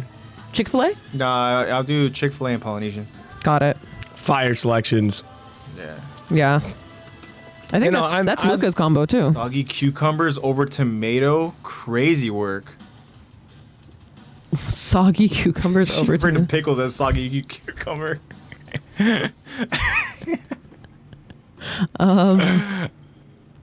This is me judging you. You're gonna call the pickle soggy, but not the thing that's literally like 90% fucking water that sogs my bread. I want him to be Clifford is crazy. Judge been saying yourself. He's gonna be huge, man. That dog's already over 30 pounds and he's barely 4 months and 5 days. Yeah. 6 days. Oddly enough, he's starting to turn a little shade of red. Kind of weird. Yeah, he's starting to. I'm not gonna lie to you. I actually had you just reminded me. Oh, unlock. I had the craziest dream, and it scared me. Okay. Like because it's. I've been having dreams for the last couple of like. All right, dude. What do you want to drink? I want to do a large soda. And, Specifics. You know what that Dr. means. Pepper. I've been having these weird like 5 to 10 second dreams, and then I wake up. Yeah. I had one where it was like I felt like I was in my room or outside in my backyard, but it felt very homey. And it's literally just me like sitting crisscross applesauce and Coda laying on my lap covered in blood. Whoa. Like just red. Or it's that or his fur was That red means and that he was you're like actually Clifford. That means you're like scared of losing him or something. Well, duh. That's your I son. will not. You're like, I birthed him. I will not. That dog, one of those dreams where you wake up from and you're just like, what the fuck? And then you see like Kodo, you see a little dog, and you're just like, come here. No, deadass. I literally like looked at him. I reached over the bed. I picked him up and I snuggled him, and he was trying to get out. And I was like, no. You're like, no, dude. I was like, I need you. You know, I freaked out for like 5 seconds after I woke up, and I was like, he's not dead. Dropped his I'm voodoo okay. and ketchup. What? Oh, his voodoo doll. Who has a voodoo of my fucking dog? Someone like knitted your dog. That's crazy. That'd be happening sometimes. Oof. Judge yourself. I will not judge myself. Pickles are fucking great. Pickles. Still no pickles. Okay, Bubble Bass, calm down. They're gross. Zebra said, I had a dream that Nico and I were covered in blood as well. What? What does That's what kind of does that wild. mean? What does that mean? Are we all losing our dogs? Like, what the fuck's going What does on that here? mean? Textural hell. A textural hell. Yeah. That's what that means. Oh, I had an amazing weekend. Yeah? I spent the weekend with Nico. Hey. At least some of it. That's crazy. Honestly, thank you again, man. For There's no problem. dog sitting. I mean, I should be thanking you for letting me spend time with Nico. Yeah. Because I had a fucking Hey, you got yourself a blast. dog sitter now. yeah, we have. If he's available. He's the easiest dog ever, dude. Yeah. He's just, the hardest part, believe it or not, is getting him to go out to poop. Yeah. Yeah. I like that being the hardest part. Because Yeah. he's not that heavy. He's a for good yourself, dog. bro. Oh, Yeah, honestly, Nico is So such a good. good dog. so good. He So brings his dog. chill, loves to play, and he'll just go ahead and just chill and play and stuff. But then, yeah, like where we're at and where we live, for whatever reason, it's just like he doesn't want to go outside, and it can be difficult sometimes. Why would you do that? Why would you lie? Just to fit I'm in. not gonna lie. Yeah, I love lying. And Jacob doesn't like liars. Noah is picking up our food. Ooh. Thank you, Noah. Thanks, Noah. Imagine he's like Thank you again, Luca. in chat. No problem, guys. I'll be there Yeah, in thank 5. you, Luca. Thank you. I appreciate you, big dog. Thank you. I In this appreciate you. economy, really? You're gonna pay for our Postmates meal? Shit. Fuck. Wow. Fuck, dude. Fuck Postmates, honestly. This economy sucks. Yeah, honestly, yeah. So weekend was Good best, really Luca. fun. Thank you again, honestly, for helping us out. No, thank you. Yeah. And Go on more vacations. Yeah, go leave. I'll do it all the time, bro. Yeah. Leave more often. Yeah, the weekend was fun, right? We're over in Palm Springs. Yeah. Family and Yeah. For Mom's birthday every year, now this is like the fourth or fifth year in a row. We always get her a trip to Palm Springs. And it was a lot of fun. We were in Palm Springs and we hung out with drag queens and enjoyed Marilyn's 99th birthday. You know what's crazy is that like yesterday I was craving shaved ice. Dude, today I was craving shaved Really? ice. I was out with the kids today and I was like, strawberry and bubble gum. Yeah. Honestly, that hack, like it worked out so nicely, being able to go ahead and pay for one, but have it split into 2 cups. Yeah. Because that shit is crazy. Like, yeah, the one that they give you is like one of those little like containers. Yeah, and then a mountain of shaved ice on top. Speaking of shaved ice, Huge. They got a slushy machine. what? Oh, I almost thrifted one of He those. was making margaritas, Shit. and I told him he should sell them to the block. Yeah. Honestly. I saw one of those at the thrift store and I was so close to being like, I could just make my own slushies. Let me buy this, but I didn't know if it worked. I didn't want to like. I would have coin flipped it. I would have fixed it for you. Yeah, it would have been like. I would have looked we're up how having to do slushies it. every podcast. Dude, we could have pina coladas all the time. I know. We're just gonna start having drunk podcasts. Yeah, the shaved ice was something I was definitely That's entertainment. And That's truth right there. Yeah. and so me and Zebra Cakes went and got ice cream yesterday, and I went ahead and I got like I got something that was not close to shaved ice, but it was like kind of like on that fruit type of, Type of vibe. It was just something about like just Palm Springs, it feels warm, temperature's kind of thing. It's really humid and stuff like that. Walking along, downtown, and then the way the parking lot was set up where we're parking, it was just as soon as we go over and walk to the car, that like shaved ice, like that store is just there. Mm-hmm. So we literally went there every day. As you should. Every day. Yeah. And I got like the same flavor every day too. Yeah, same. Honestly, Yeah, we got basically the same flavors every time we Yeah, went. went ahead, And we got so accustomed to eating it every day. raspberry, strawberry, and grape. I always got Fire trio. strawberry and bubble gum. A solid. Yeah. So it was cool. And then so when Zach mentioned about how we went over to what the fuck's the island called again? Kamabaka Island. Yeah. Yeah. So I don't know if you remember, but we were over the record store, right? The vinyl store, and I showed you the picture of Tim Curry in drag. And I was like, oh yeah, there's a One Piece character, based off of that and stuff, named Emporio Ivankov, right? And so there is literally an island of just drag. So Really? that's why Zach. Yeah, mentioned that's that. Kamabaka Island. This Yeah. is their king / queen. Oh. Emporio Ivankov. Oh. Iva-chan. My God. Yeah. Okay, so that's what Palm Springs is. Yeah, exactly. Period. So yeah, it was Like, cool. The show was really cool. The Palm host, Springs, WeHo. Here, host this is was what really Kamabaka cool. Island looks like. It's literally a heart with a rainbow. Yeah. That is so cute. Okay, now Who says One Piece isn't inclusive? So Letitia said the same thing. Yeah. Oh, and then this is...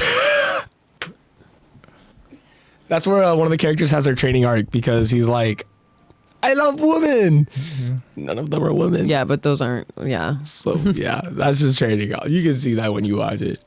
Eva-chan. Attack the Talk Tipsy Edition. You don't want to see that. I'm 2+ years The only one sober. tipsy would be Zach. Yeah, would be Zach. I would Zach be could be under drinking. a different influence. Zach could be drinking for all of us.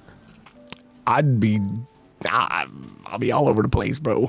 And I'll be You're like, right keep the here. pina coladas coming. I'll be right here, not moving. I'd be right here with Leather's gonna be like, another one? Another one? I know. All right, well, Like, oh, did I hear another one? shot o'clock? Did I just? Oh, guys, don't make me. Okay, don't make me do it.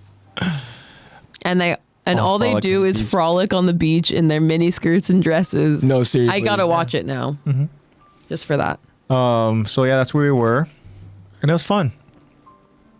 Lit. Yeah, honestly, it was cool. It was a lot of fun. Yeah. We did swimming The experience was in cool. the beautiful resort. So when we were over there I Friday got a night, Sade album, and I've been literally listening to it every day. Sade, and I got it. I got a vinyl. she knows, man. She That knows was my mixed favorite music. Sade song. What I was gonna say about Friday is so Lexi's idea to go ahead and reserve a table for We didn't have any Drag show. plans. and honestly, it was cool because it kind of like helped out for some of the plans, like the rest of that weekend. But so we're there, reserved a table. We're like 2 tables. We're the second table away from the stage, and we're just enjoying, just the different drag performances coming out and stuff. They're doing thing. They're being charismatic and stuff like that. The best one was a Zebra, in my opinion. Zebra knew how to go and put on a show, and yeah, she did a really good job. And then there's one point where the host. You want to hear her drag name? Her drag name is so funny. What was it again? Norma Lee High. Oh, that was the one at the end, though, huh? No, that's the Zebra. Really? Yeah. Oh shit! That's her. I thought that was the one that Norma Lee High. I thought that was just at the name. So when she would say goodbye, she'd be like, "All right, bye guys. I'm Norma Lee High. See you next time." That was great. I thought that was the one that was That's on Norma. That was the one that was on the end or at the end on stage with the host. No, that was I don't know her name. Here comes the hurricane. I don't think that's her. Here comes the hurricane bridge. Yeah, Comes the hurricane. Zebra Cakes love the different transitions and stuff. Katrina. Guys, there's other drag songs, please. There's other Vogue songs. But what I was gonna say is that it was funny because Isn't it anything by the same guy? the host- He's got you. the host, she was hilarious. She loved to go out and like roasting and talking some shit and stuff like that. And she finally went Yeah. ahead and saw our table. She goes, "Well," he goes, "What's going on over in this table?" And she's like, She goes, what? Where are you Because guys she sees from?" a family Right? sitting there, and every other table is a bunch of gay men. Yeah. So we said where we're from, and all of a sudden she's like, "Oh, yeah." And you tell Yeah. disgusted about where He's we're like, from. yeah, I drive through that city as fast as I can. I'm like, yeah. And then she goes, "Well, I mean, so what's going on here? I mean, though, so like we have mom, dad." And I was like, "Yeah." I was like, "Son," and then Zebra I was like, "Girlfriend," and I was like, "Sister." She goes, Yeah. "Oh, okay. I knew there were straights over on that table. But want to know why? Because I smelled fear." Yeah, she's like, I can You know what? smell it. It's such a lovely aroma. It's like sweet nectar. And Yeah. we're just like, it's like blood to a shark. and we're all just Like, like, we just "Oh get my them. We're like, God." and And we're like just like laughing and stuff, whatever, and all that, and then I was like, girl, not all of us here are straight. so then They're my allies. her name is Vanity. For what's her Vanity? Vanity What? Halston. Vanity Halston. And then so funny. at the end, and Vanity was multiple shots in. Let me say at least 5 from what we just saw. And Vanity went ahead and she brought mom and Zebra Cakes over on stage for a little Because birthday we're celebrating their celebratory. birthday, so. And then Well, originally I was like, we're celebrating my mom's birthday, da da da da, and then mom immediately goes, hers too. We're celebrating Yeah. hers too. Yeah. My mom is like, I'm not going down alone. You're coming with me. So they Yeah. were like, oh, both of you come on stage then. yeah, so it was both of them, and it was 2 guys up there, and yeah, they were able to go out there and do a nice little celebratory birthday shot. And Yeah, they're like, everyone pick your shots. so they went and grabbed, and keep in mind, mom does not take shots. Mom, we're not a drinking family. But she went ahead and she just, all right, picked a shot and just boom, Zebra. After Cakes she's did the already same. a margarita in, Yeah. and one margarita is good for mom. Yeah. One margarita, Like I said, it's not really like, a okay, drinker. ready for bed, you know? But it was fun, man. Love It you, was mom. fun. That's not And a then, diss. That's just, I love you. As a matter of good- fact, Yeah, the that's good. host, she was saying that she's going to be also hosting Marilyn Monroe's 99th birthday over there at the Marilyn Monroe statue that they have there in Palm Springs. They have that And so, giant as a matter of Marilyn. fact, we are like, you know what? Hey, we'll mark in the calendars. We'll go ahead and we'll show up. So when we showed up, we were out there kind of waving and stuff, and the Vanity's dressed up as Marilyn, and so we're like waving, and she's just waving. Doesn't really remember us. And then all of a sudden, people start coming up to Vanity and taking pictures. So we go up, and all of a sudden, we're like, "Oh, hey!" And again, she wants to go ahead and hey, take a picture, whatever. And all of a sudden, we're like, "Do you remember us?" And she's like, "Oh, Yeah, because first she was like just saying hi to one of us. Yeah. And then she saw like the unit together and she was like, oh my God. yeah." So The straights have assembled. so went ahead and you're funny. You're like, not all of us here are straight or whatever. But mom did that first. Mom was like, also, by the way, not all of us are straight, and like points at me. I was Yeah. like, yeah, okay, they're my allies. Okay, they're my allies. Yeah. But it was cool, man. It was fun, and we went ahead and we did some fun stuff, a lot of pull time, and it was a nice A lot of change shaved pace ice and stuff. A lot of good food, Yeah. So it was cool. It was fun. relaxing. Yeah. But now what's the ETA over at the food? I know, man. Noah, man, come on. Noah. Expected to arrive at 8:21. It's on its way. Oh shit! All right. Well, we're gonna get the food as we break down the episode, so that should be interesting. Well, I feel like it'll be here by the time we do the recap. I'm gonna do the recap right now. Okay, yeah, that's what I'm saying. Okay. I'm ready to get into it. Let's do it. So essentially last week what we went ahead and we covered, right, we start the episode off with Armin. Armin doing what he does when he's not being a colossal form, which not many times, and he's not being a great friend, okay? Which he is all the time. Yeah. He's being a narrator. And he's narrating the story over to some character, right? We see that he's in this kind of like dark dungeon type thing, and we go ahead and we hear story time from Armin. And Armin goes on to go ahead and talk about something that happened 3 years ago. And then that's when we go ahead and get into the story with the survey ships that arrive to go ahead and essentially, you know, they survey information. They go ahead and want to get the information out over to Marley, right? Well, turns out that essentially Parody's been expecting their arrival because they're welcomed by a freaking Titan, and that is Aaron's Titan. And Aaron, again, we talked about that moment, so fucking cool. He goes out there and he picks up the ship, and then the captain there of the ship, the Marleyan captain, looks back, and we just see that freaking scary, just like intimidatingly badass. Yeah, and it's so freaking cool, you know.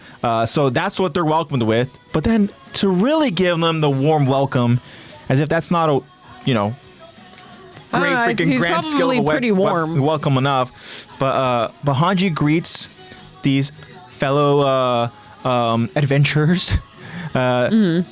She greets these Marleyan soldiers and to the captain, and you know, this seems to be some funny little skit that she has with them, because it appears that this isn't the first time that the Marleyans have done some sort of like survey, you know, at least arrived over by ship, because they have like a hostage there, and that is Niccolo. Right, we go ahead and we see Niccolo briefly, and he yells out over to the ship because he's obviously loyal to Marley, and he essentially tells him to go ahead and take him out. Don't worry about me. The captain, as a matter of fact, is not going to go ahead and negotiate with devils, and so he's prepared to go ahead and, you know, go ahead and start shooting over at Hanji and at anybody else that's there over on the island that is not Marleyan. But before this captain can even do anything, the captain gets a freaking gunshot straight through the freaking head. Yeah. He's done. He's gone. And we are left wondering, like, what? Who the hell did this? Like, we see Sasha with her, like, rifle in hand, surrounded by the Levi squad. But we find out she's not the one who did this. It is the potential brave volunteers that we're introduced to, and that is Yelena and Onyan Capone. Yelena is the one who went ahead and took that freaking captain out. Yeah. Okay. Yep. And she is gladly accepting Hanji's invitation. Okay. And then that's kind of what we go on to see in the first part of that episode. But one thing that really stuck out to us about Yelena, as we are continuing to get to know more about her character, where we see she is this mysterious character, the chin strap character. Yeah. Right.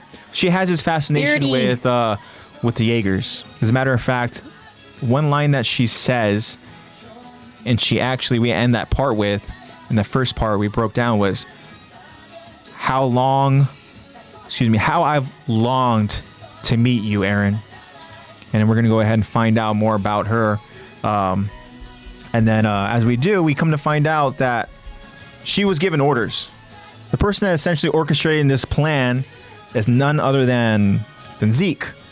So we're going to learn more about Zeke's involvement, more about what Zeke's plan is, about what Zeke wants to do, and how to accomplish that, and how Parody, right, how they're going to go ahead and deal with this information. That's what we're going to cover in this episode. But so the second part that we covered is essentially Zach Beard mentioned.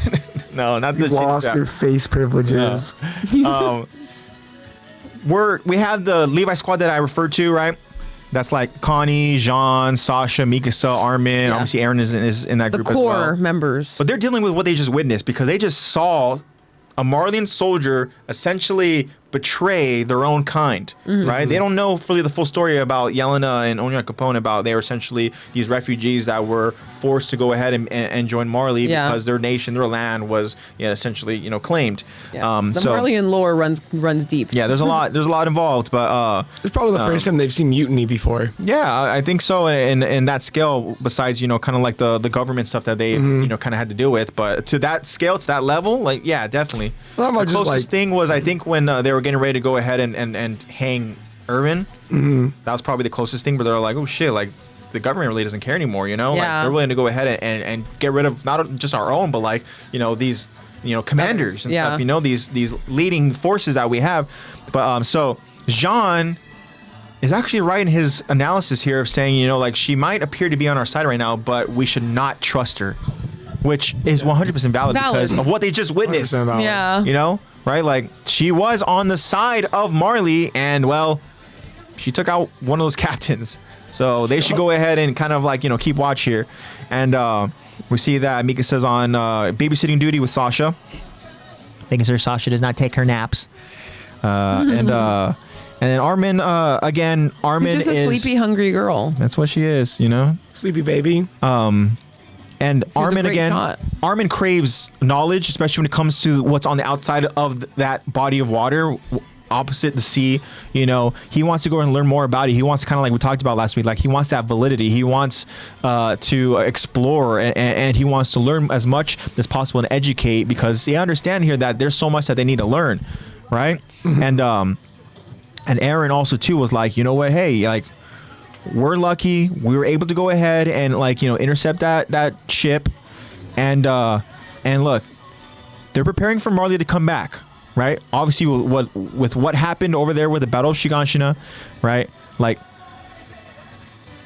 Parody, like they essentially won. They reclaimed, right, the land. They have the founding Titan. They took two of the strongest Titan abilities, in the Colossal and the Female Titan, right? Yeah. And then literally Zeke had to go back to his homeland by the skin of his own teeth. Damn near empty-handed. Like thankfully Peak was there to go ahead and save, Zeke and also Rhina. Obviously Barry told, he didn't have the same luck. But so they just barely escaped, and the island of Parody, they're expecting Marley to go ahead and retaliate, to come back with full force, right?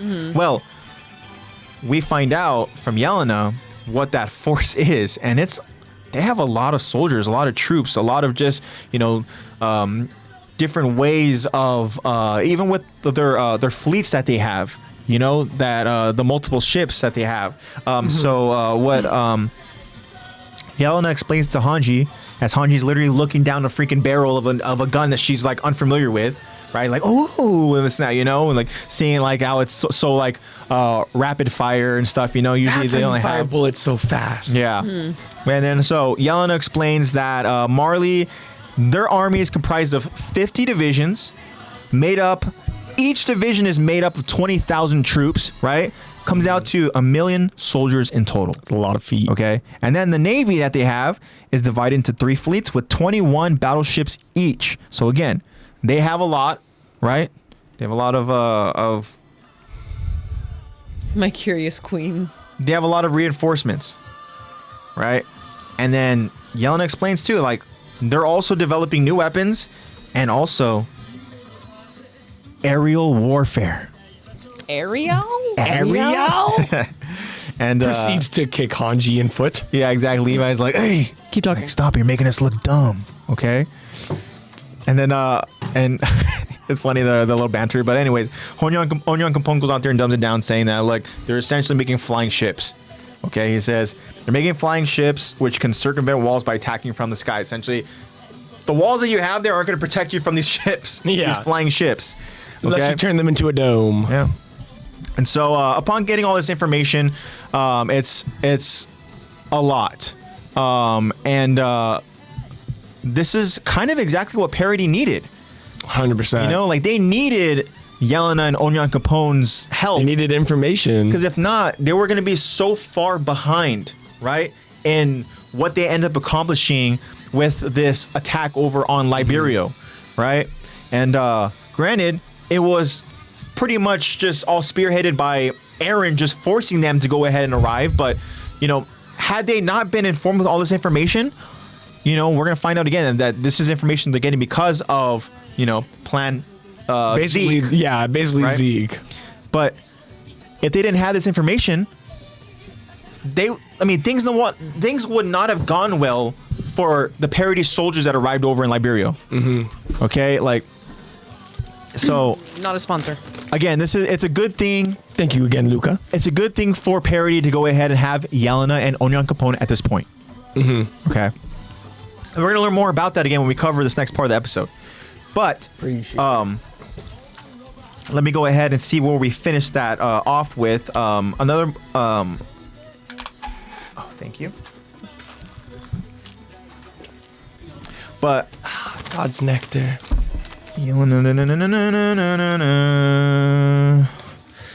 So, yeah.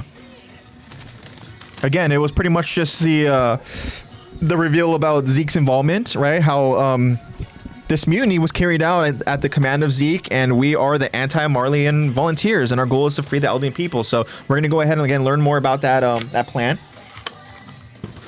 and I can't wait for us to go ahead and cover it.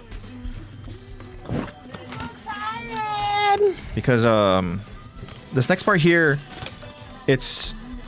I'm excited to go ahead and talk about how some of the wording, the phrasing of what some of these characters say, and yeah, let's see what else. Give it yourself. Grazie. So, if you guys don't mind, we're gonna go ahead and indulge ourselves, Mukbang. Chewing noises now. but Rest is yours, sir. and then we'll go ahead and we'll get into the episode. Of Thank course. you, Luca. Yes. All right, Luca, drop another 20 and my soul is yours. Don't actually Tish. don't do that. With the nuggies and the mac and cheese, do you recommend separately or together? I don't know if that's like a diabolical thing to do. I put fries. Diabolical? I dip the fries in my chicken noodle soup. That's kind of I can bad. see that. I was actually talking to Tish earlier today. And she was talking about moving to the U.S. Uh-huh. The only valid reason that she truly gave me, given we didn't divulge in it too much, Separately, okay. Chick-fil-A. And I responded with, I believe, don't start with me. Zach, you eat Don't pickles. start Stop. with me. You want to move here for homophobic chicken. So what you're saying is that Tish is trying to become a co-host that we have here. Yeah. Wow. I mean, She already is. you're going to replace Shot. Tish is part of the team, no doubt, but I just meant in terms of like, you know, hey, we're going to add another member to the staff. Look at a chair. We're not putting you on payroll. I hope you're okay with voice acting. Cause We don't have a payroll. And Lexi's like, and Hanji's off limits. Yeah. She's like, you can be Gobby. Yeah, you can be Gobby. You got that. Zebra Cake says Chick-fil-A was nasty in Jersey, but yummy in Cali.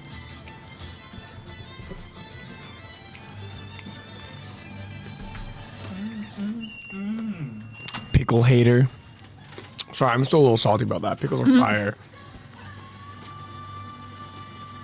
I'm not gonna lie, I don't like pickles. I don't like anything.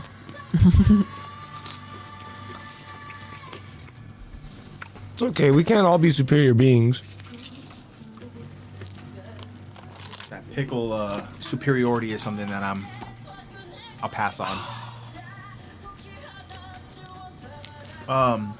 Just says, okay, I have another reason for wanting to move, but bro, I gotta give y'all Nuggies and Mac. Wait, what? Baller. Nuggies and Mac, baller. Shot caller. I have other reasons for wanting to move. Oh, okay. Other than the podcast? Okay. That's why. I know you do, but all I heard was Chick-fil-A. No, her other reasons are to give us Nuggies and Mac. There you go. Would you move to Cali? Is that like the spot? It's like the worst state to move to in our economy. Honestly. Stay away from. You gotta move to like a small state, like Minnesota or something. No, the podcast is the mean reason. What's the mean about it? I'm like, oh, y'all need to move where I live, where you actually can survive, because everyone is telling me not to go live there. Yeah. Wow. But we're stuck. We're here. Well, if I don't come back from Italy, I'll be joining it on Zoom every week.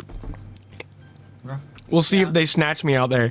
I'll see you guys If some pretty lady tells me she's gonna cook pasta for me every day if I marry her on the spot, and she has a place for me at her dad's house, the I'm Italian staying. quality pasta. That's what I'm saying. And also, that means I'm out of a dog sitter. Don't come to Cali. Some of us bite. I'd fly back to dog sit Nico. I'd have to come back to pick up Coda. Yeah.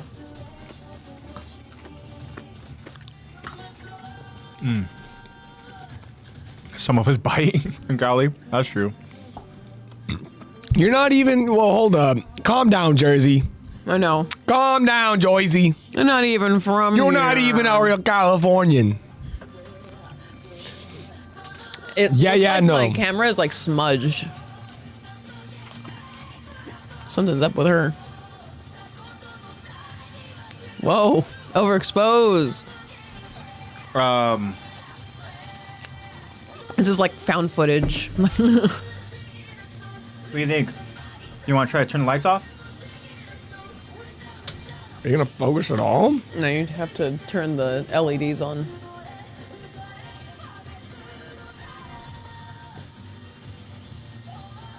Is that a little bit more cozier?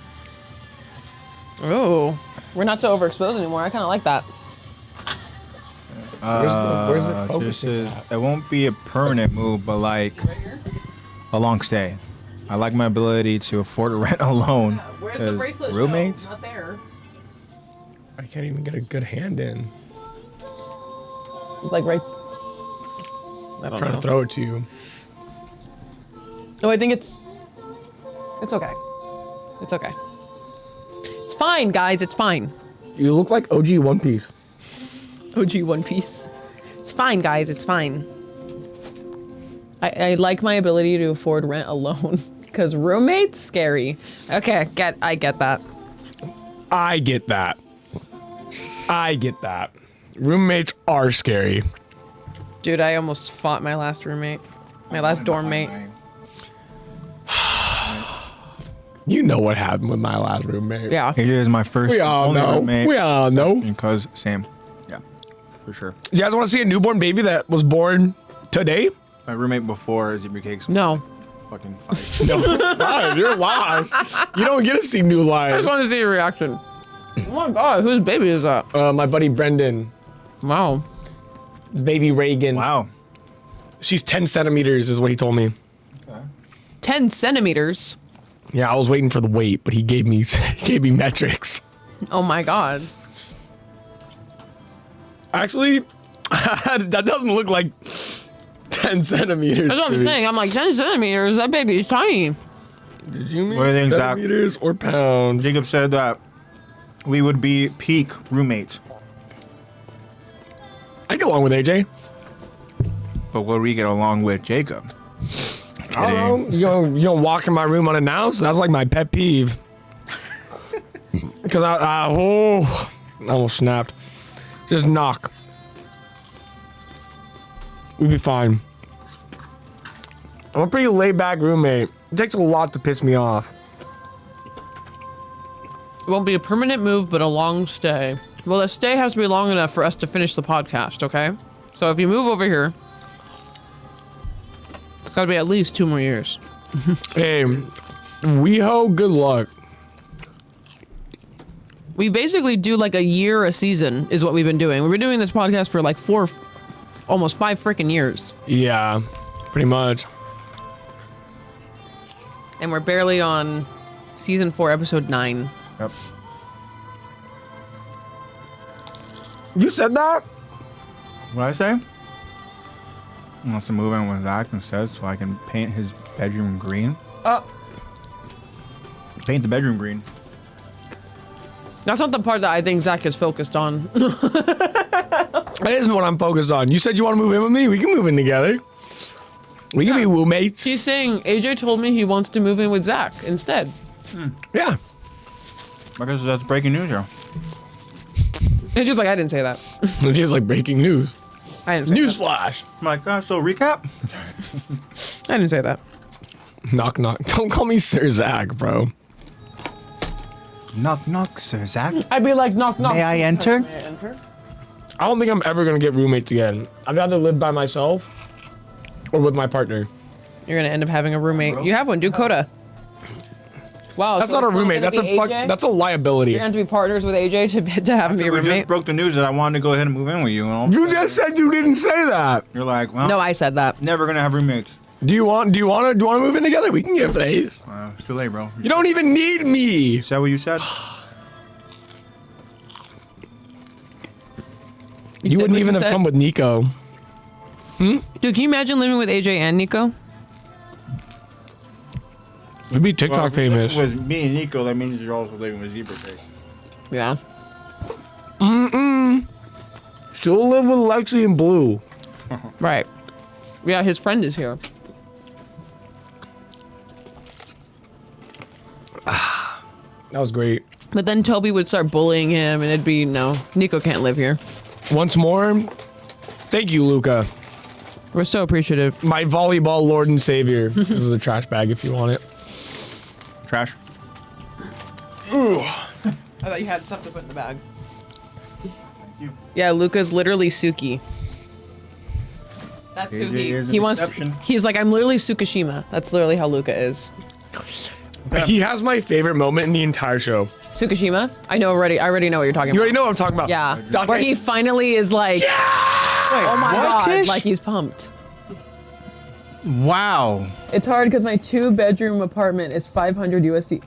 That is insane. You couldn't find that anywhere here in California.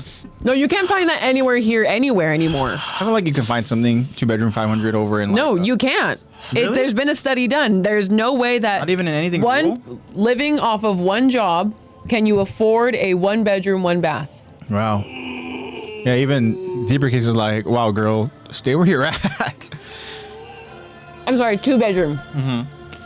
There's nowhere anywhere in the world where one person with one part-time job can afford a 2-bedroom. Damn. There's Father, nowhere in the Father, world. forgive me I mean, for not in my the world. envy. Sorry, nowhere in the U.S. I'm so sorry. Nowhere in the U.S. Father, forgive me for my envy. Yeah. Right. I'm never buying a house here. I need to move. I actually may be visiting the Philippines That very is soon. So crazy. maybe I'll fall in love with it out there and stay out there. Like I said, maybe I'll fall in love with Italy and not come home. Yeah. I'll be zooming every Like, week with whoa, you guys. healthcare. Whoa. I'm not gonna lie. It'd be pretty lonely. Vacation Both you guys time. are zooming. Oh, it's okay, buddy. I'll fly you. I'll get another house with a house next to it. You're not telling me. You're telling me you're not going to want to visit us out there, in our countries. Yeah, but I gotta go ahead and fucking pack all this equipment and stuff and all that. They're like, I don't have a dog sitter anymore. I can't travel. Bring him with you. Italy's full of dogs and cats. Yeah, Philippines is full of stray dogs. Nico would be absolutely mortified. Nico would look like a pageant queen. Nico, I don't think Nico would make it through a plane ride. No. Right. Well, I'm ready whenever you guys are. Oh, I'm the narrator. Huh? I'm the Armin. I'm so glad that You are narrated. my giant Hanji. Actually, I'm just Hanji. Yeah. Hundreds. Fuck. 10 How long is centimeters? 10 centimeters? That's like she's Is he sure? I think he's a little stupid. And now 10 centimeters. When talking about dilation, now that's huge. He said she's 10. Sorry. No. The Philippines is gorgeous. I'm excited to see it. Rada. Okay, this is what I mean by spiraling. Booyah, we got it. All right, here we're gonna jump into this I'm ready now. now. Let's do it. This is season 4, episode 9, Brave Volunteers, and this is part 2 of our episode breakdown and discussion. Zach will be our narrator, and we are all ready. So Zach, when you're ready, you can go ahead and begin. We continue the episode where we left off 3 years ago as Hanji addresses the high-ranking officials in Walsina. Hanji relays the same message from Yelena to the brass. So that concludes Zeke Yeager's requests. He claims that he can save the Eldian people whose existence is currently under... Hanji is immediately interrupted by a brass member. Absurd! We shouldn't even be listening to this! We're talking about the Beast Titan here! He turned the people of Ragako into Titans and... I'm gonna do that one again. Yeah, go ahead. Absurd! We shouldn't even be listening to this! We're talking about the Beast Titan here. He turned the people of Ragaco into Titans and spread terror within the walls. He hunted the scouts to near extinction. Now he has the gall to come to us with requests? In this meeting in Walsina, we can see Premier Zachary sitting beside Queen Historia. Premier Zachary now speaks up. Zeke Yeager's one and only goal is to steal the founding from the island. He failed to by force, so now he's trying to obtain it through diplomatic means. Also in this meeting is Dot Pixis, as he adds. Yes, he should know that we'll assume that. Regardless, I would still like to hear what else he has to say. Hanji then proceeds to continue. Zeke Yeager claims to have an actionable plan that can solve all of our people's problems at once. And to carry this out, we would need 2 key assets, the Founding Titan and the Titan possessing royal blood. Aaron's eyes widen upon hearing these 2 key assets. He says that with both, the world can be saved. However, he will only reveal the details of his plan after his conditions have been met. The brass member continues to disagree. He's full of shit. What kind of feckless idiots does he take us for? Armin notices Aaron intensely thinking. Aaron? Aaron informs Armin and Mikasa. Zeke is telling the truth. I remember. The Founder's power has always been completely impossible for me to use. The only exception was when I touched a Titan with royal blood. Aaron recalls that moment. I recognized that Titan from a picture. It had to be my dad's first wife, Dinah Fritz. Zeke is Dinah's son. He must have figured it out too. How to get around the King's vow renouncing war. How to activate the only hope that still remains to us Eldians. He knows how to wake the millions of Titans sleeping in the walls. How to start the rumbling and crush the world. Levi, overhearing Aaron explaining this to Armin and Mikasa, interrupts. Hey, why did you keep quiet about this for so long? Aaron then explains to Levi. Because I was concerned for Historia's safety. At the time, I wasn't sure. I couldn't let her get turned into a Titan based on some hunch of mine. It wasn't a well thought out decision. I see that. Captain Levi wants to continue this conversation at a later time. We'll talk about it later. Hanji now responds to Aaron. However, if everything that you're saying is true, then Zeke's secret plan holds up. Nile Doc has heard enough as he airs out his frustration. You trust them? Have you lost your mind, Hanji? The brass member speaks out again. The fact is, we can't risk letting these Marleyan soldiers roam the island freely. If we were smart, we'd hang them. Hanji hears all the grievances, but it's not enough to change her mind. No, that's not an option. If we want to protect Parity from Marley's survey ships, we need the volunteers' help. They have something called a radio. Oh, radio. They have a radio. Okay, so at this point now, Radio? Right. Yes, Hanji. A radio. last week, A wee radio. where we saw Hanji and Levi in this tent Continue, I having really this gotta- kind of, in other words, Go for it. have this like deliberation, right? This conversation with Yelena and Onan Capone, right? So now we're at the point here, right? Same time, frame 3 years ago. We see the characters are like specifically Armin, Aaron. They obviously are still younger. Mm-hmm. Anyways, that's just to go ahead and kind of just establish the timeline we're still dealing with here. But the information that Yelena went to explain to Hanji, Hanji now has to go ahead and address these high-ranking officials. Right? We see like these different members of the brass that they have there, right? It's no longer like different regiments. Now we have essentially kind of just one military regiment. It's a lot more similar to Marley. Yeah, and so It's like now instead of having our 3 big groups, especially now that Titans are pretty much all taken care of, they're at least under control. Yeah. But I feel like most of the walls now live in the same jurisdiction. Mm-hmm. It feels a lot more similar to what they're going to be going up against, which is more like, I guess, democratic parties in a sense. Or I guess like, I don't know, diplomacy rather than authoritarianism. Yeah.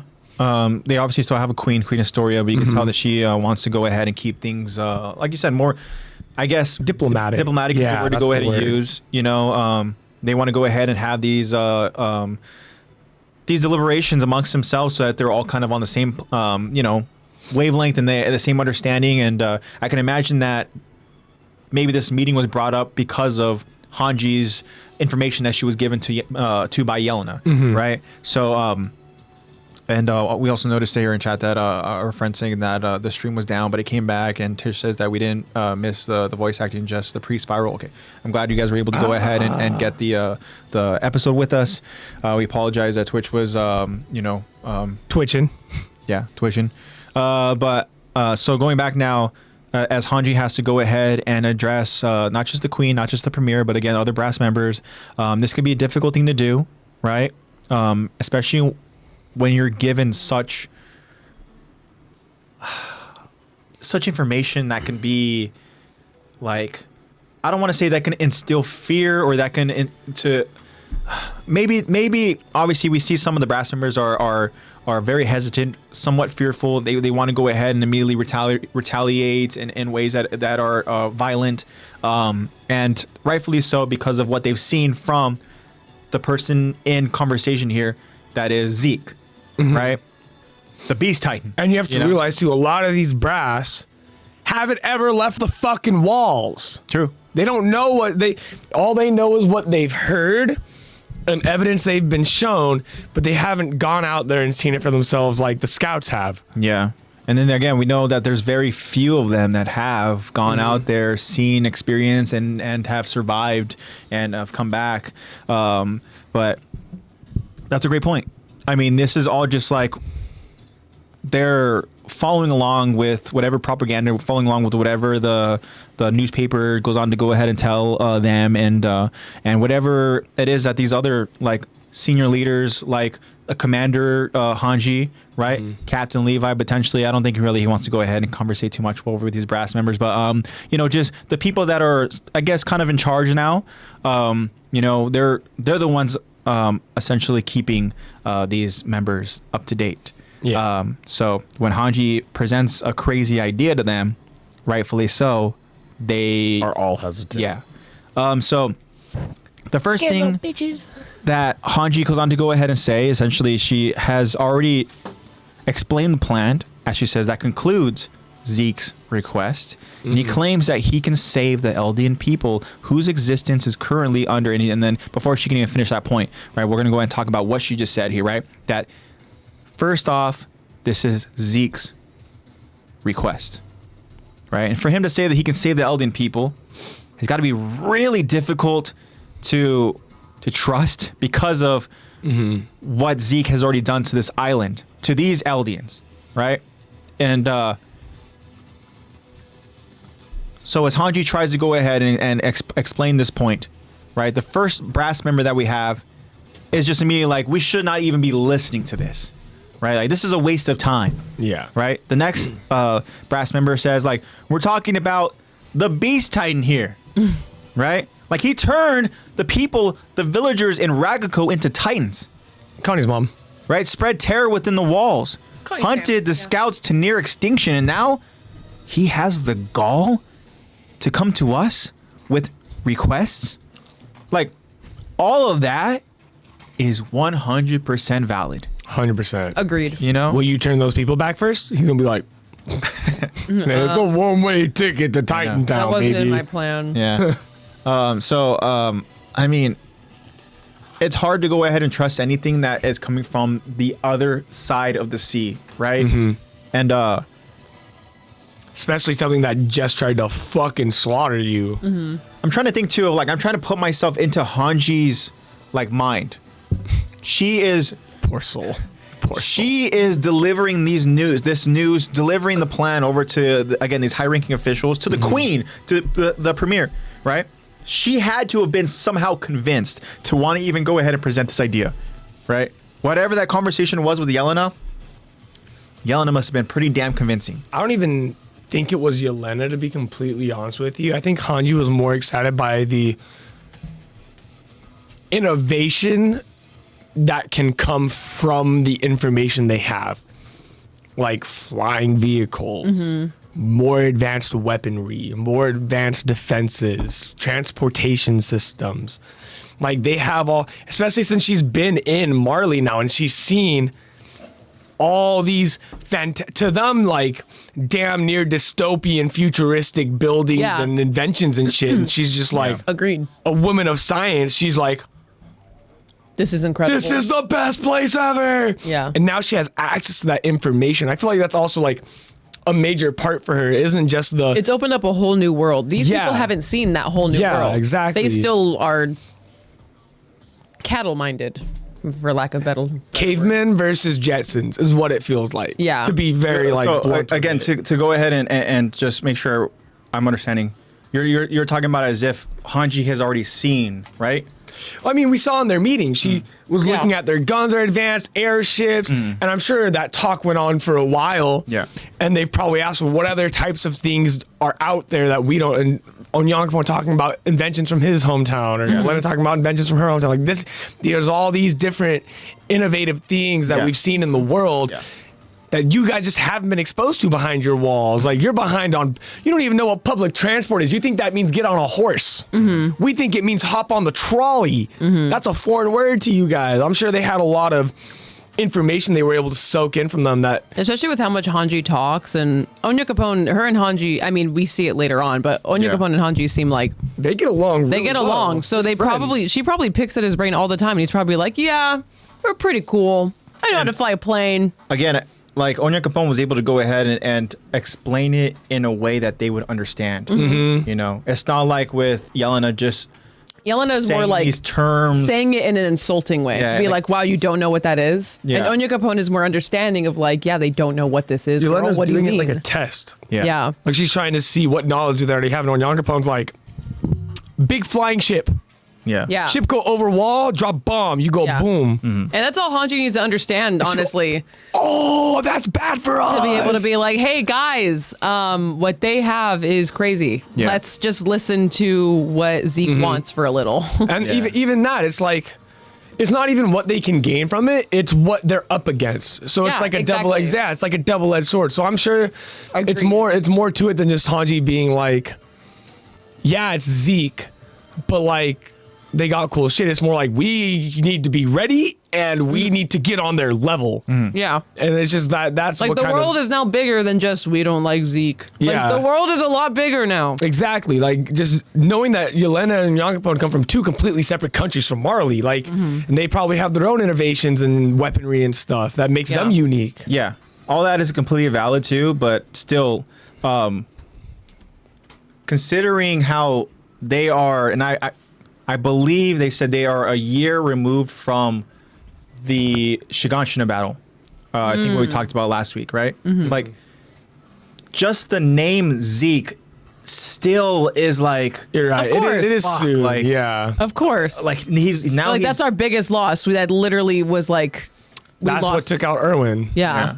you know, and Like all those soldiers and all that loss, like that's their 9/11. yeah, I mean, It's- Unironically, yeah, it is. Yeah, that's their It's 9/11. literally their 9/11. So when they're like team up with him, they're like, fuck no, not do it. So I see it from both ends. I see Hanji's It's reasoning. like Japan. Japan fucking bombed us at Pearl Harbor, and we were just like, our big monkey was called Big Boy. Yeah. We're like, wait. And yeah, this is I wouldn't want to team with the big monkey man that just slaughtered our entire fucking military. Right. well, I mean, again, to those two different, differing points. Premier Zachary, you know, we get to see Premier Zachary again. It's been quite a while. He says Zeke's one and only goal is to steal a founding from this island, right? He failed to do it by force, and now he wants to try to obtain it through diplomatic means, right? But then you have, you know, Dot Pixis, right? Still, I don't know if he's My goat. still the commander, because it's hard to understand who's He's pretty commander and who isn't Dope asshole, because man. of you know, again, we talked about how the regiments are no longer just being separated. Right now, they're essentially under one, you know, military branch. So to understand what Dot Pixis is, like what his seniority ranking is, I don't know if now he's still captain or not, or commander or not. or if they just somehow promoted him to some I other think he just title. has a booth seat. Yeah. Dude's like a senator.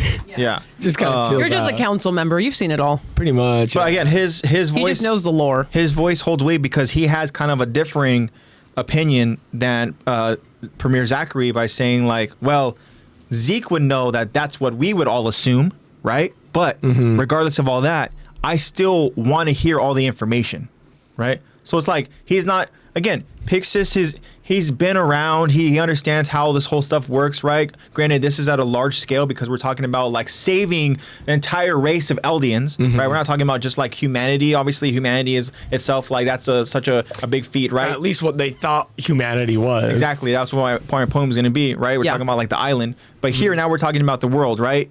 And again, Pixis just wants to get all the information before quickly making some sort of judgment call, right?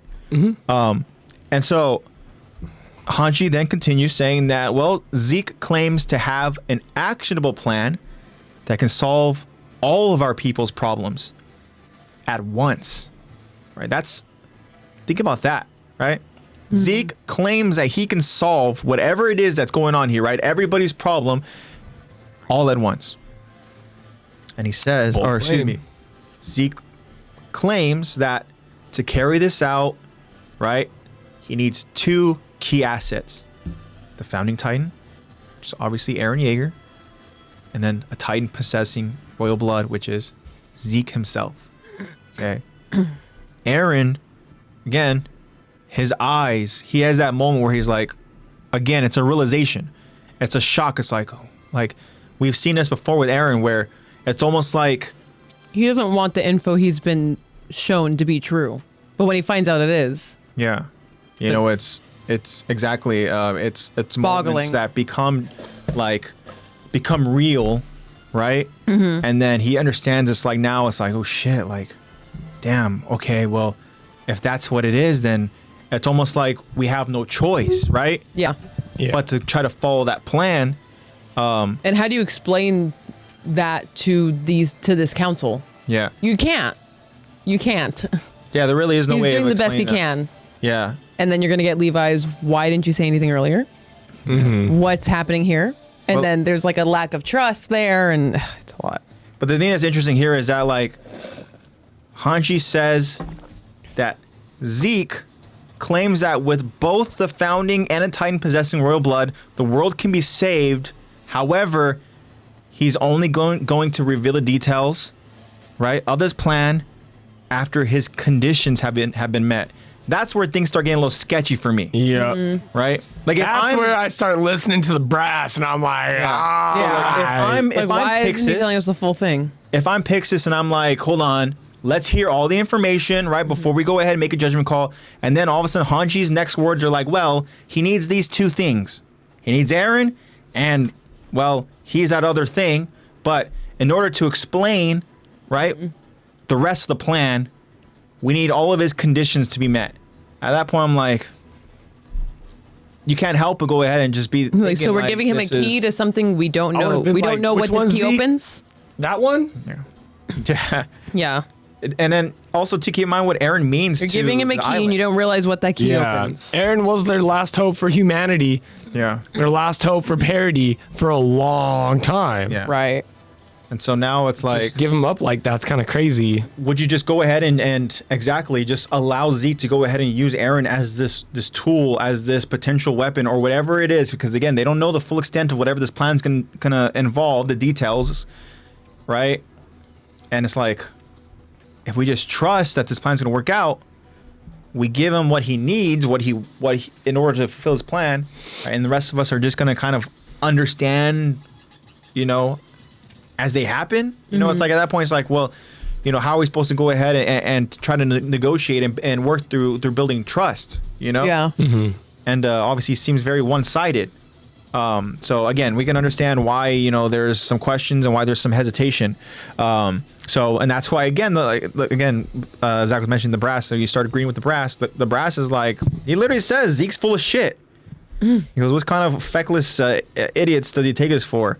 You know, pretty much is like, look, like we're not dumb, you know, this and that. Are you going to go ahead and just use our loyalty like that and think that we're just going to go ahead and trust in your words based off of what? Based off of just, you know, this plan that we have no idea what the entire details are. You know, this is no fucking terms of conditions, and all of a sudden you just scroll all the way over to it. And you just, you know, agree. Sign. All right, Skip to bottom. you know, exactly.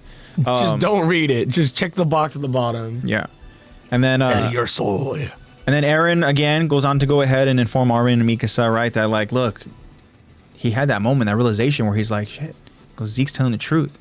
He goes, I remember. The Founder's power has always been completely impossible for me to use. Remember when after he used it, they tried to train him so that he can go and use that again, and he was never able to use that ability again. Yeah. You know? And so that's when he goes like, well, the only exception was when I touched the Titan with royal blood. Again, he talks about the moment. And it's funny because we were talking about that moment early on when we talked about like the laughter that Aaron had, right? Yeah. Stuff like that. Funny. So we were also recalling that moment. But here, Aaron recalls the moment. Funny how that works. Right? Not funny, haha, though. We're like funny. Weird. And then kind of an awkward moment here where Aaron says, I recognize that Titan. It was the only exception when I touched the Titan of royal blood, right? He says, I recognized it from a picture, right? Damn, that's kind of a diss on Dinah. Like my dad's ex-wife. You're like, you look just like my dad.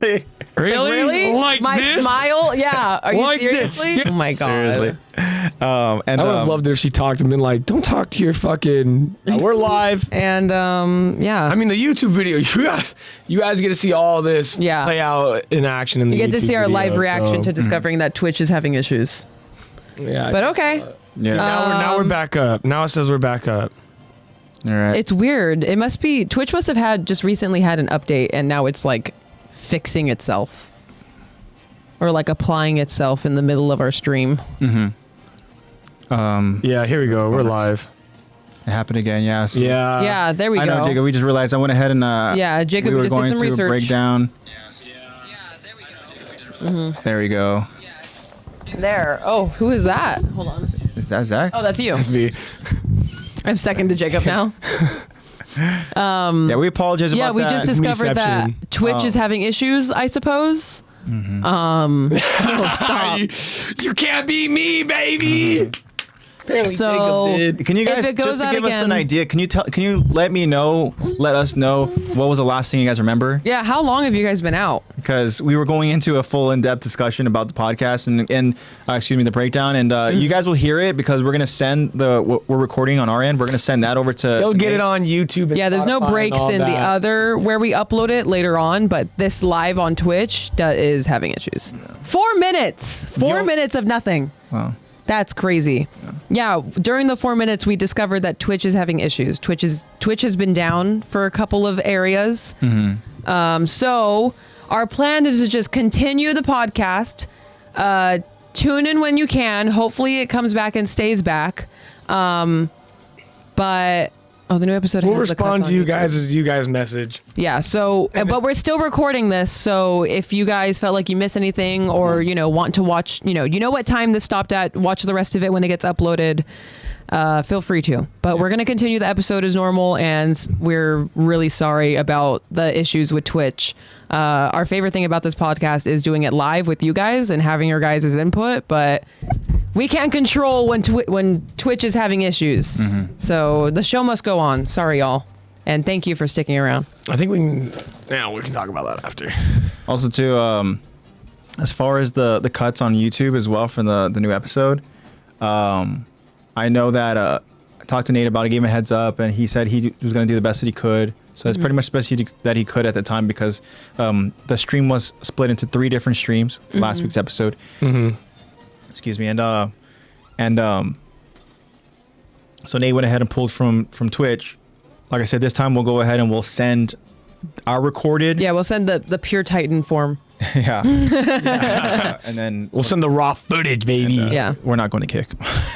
Yeah, we're not going to. We're not gonna care. If anything, we're gonna start streaming on YouTube. I know. I would love for us That's to the go next ahead. step, I would is love. streaming on That's YouTube. what I said we could talk about later. We can talk about streaming on both platforms if we want to. Yeah. I would love for us to go ahead and do that. Just wait, Nate. We're coming for you. Away from Twitch. I feel like Twitch was a great tool for us to use for seasons 1 through 3. It's been a great resource because we met all of you. Yeah. You know? And, Now you guys have to follow us. But hey, if we decide to go into a different streaming platform, we Pick up will your announce it and we'll let you know. But that's for, our discussion. You guys. I just feel like don't worry. this is already back-to-back weeks where we're dealing with this, and honestly, like it's frustrating because, like Lexi mentioned, like we love being live. I blame you guys, AI. and it sucks when the stream goes down, and all of a sudden we're not aware of what you guys were able to all see or what you guys missed, and so it's just kind of annoying. I'll keep an eye out on if I see it dip out again. I have Twitch pulled up on another tab right now on my phone, so I'll keep I just had the Twitch status on mine, like the site status. Okay. Yeah. Well, again, this is live, so we're gonna go ahead and just kind of deal with it. So, Maybe we'll make an announcement that we're going to YouTube next week. You'll see. Maybe.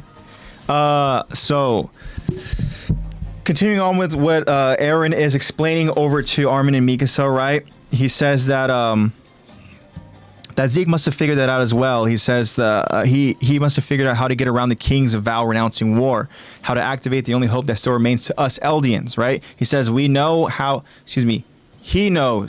how to wake the millions of Titans sleeping in the walls, how to start the rumbling and crush the world.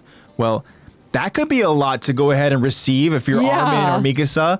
You're like, oh wait, what? What do you mean? So Crush the world. Zeke, he knows this, and now he wants to use this, and now he can activate what? Rumbling. Wait, what? Rumbling. Crush the world. Rumbling. So it's like it's definitely interesting, and that's why a solar flare. That's why even like Levi is like, wait, why did you keep quiet about this for so long, right?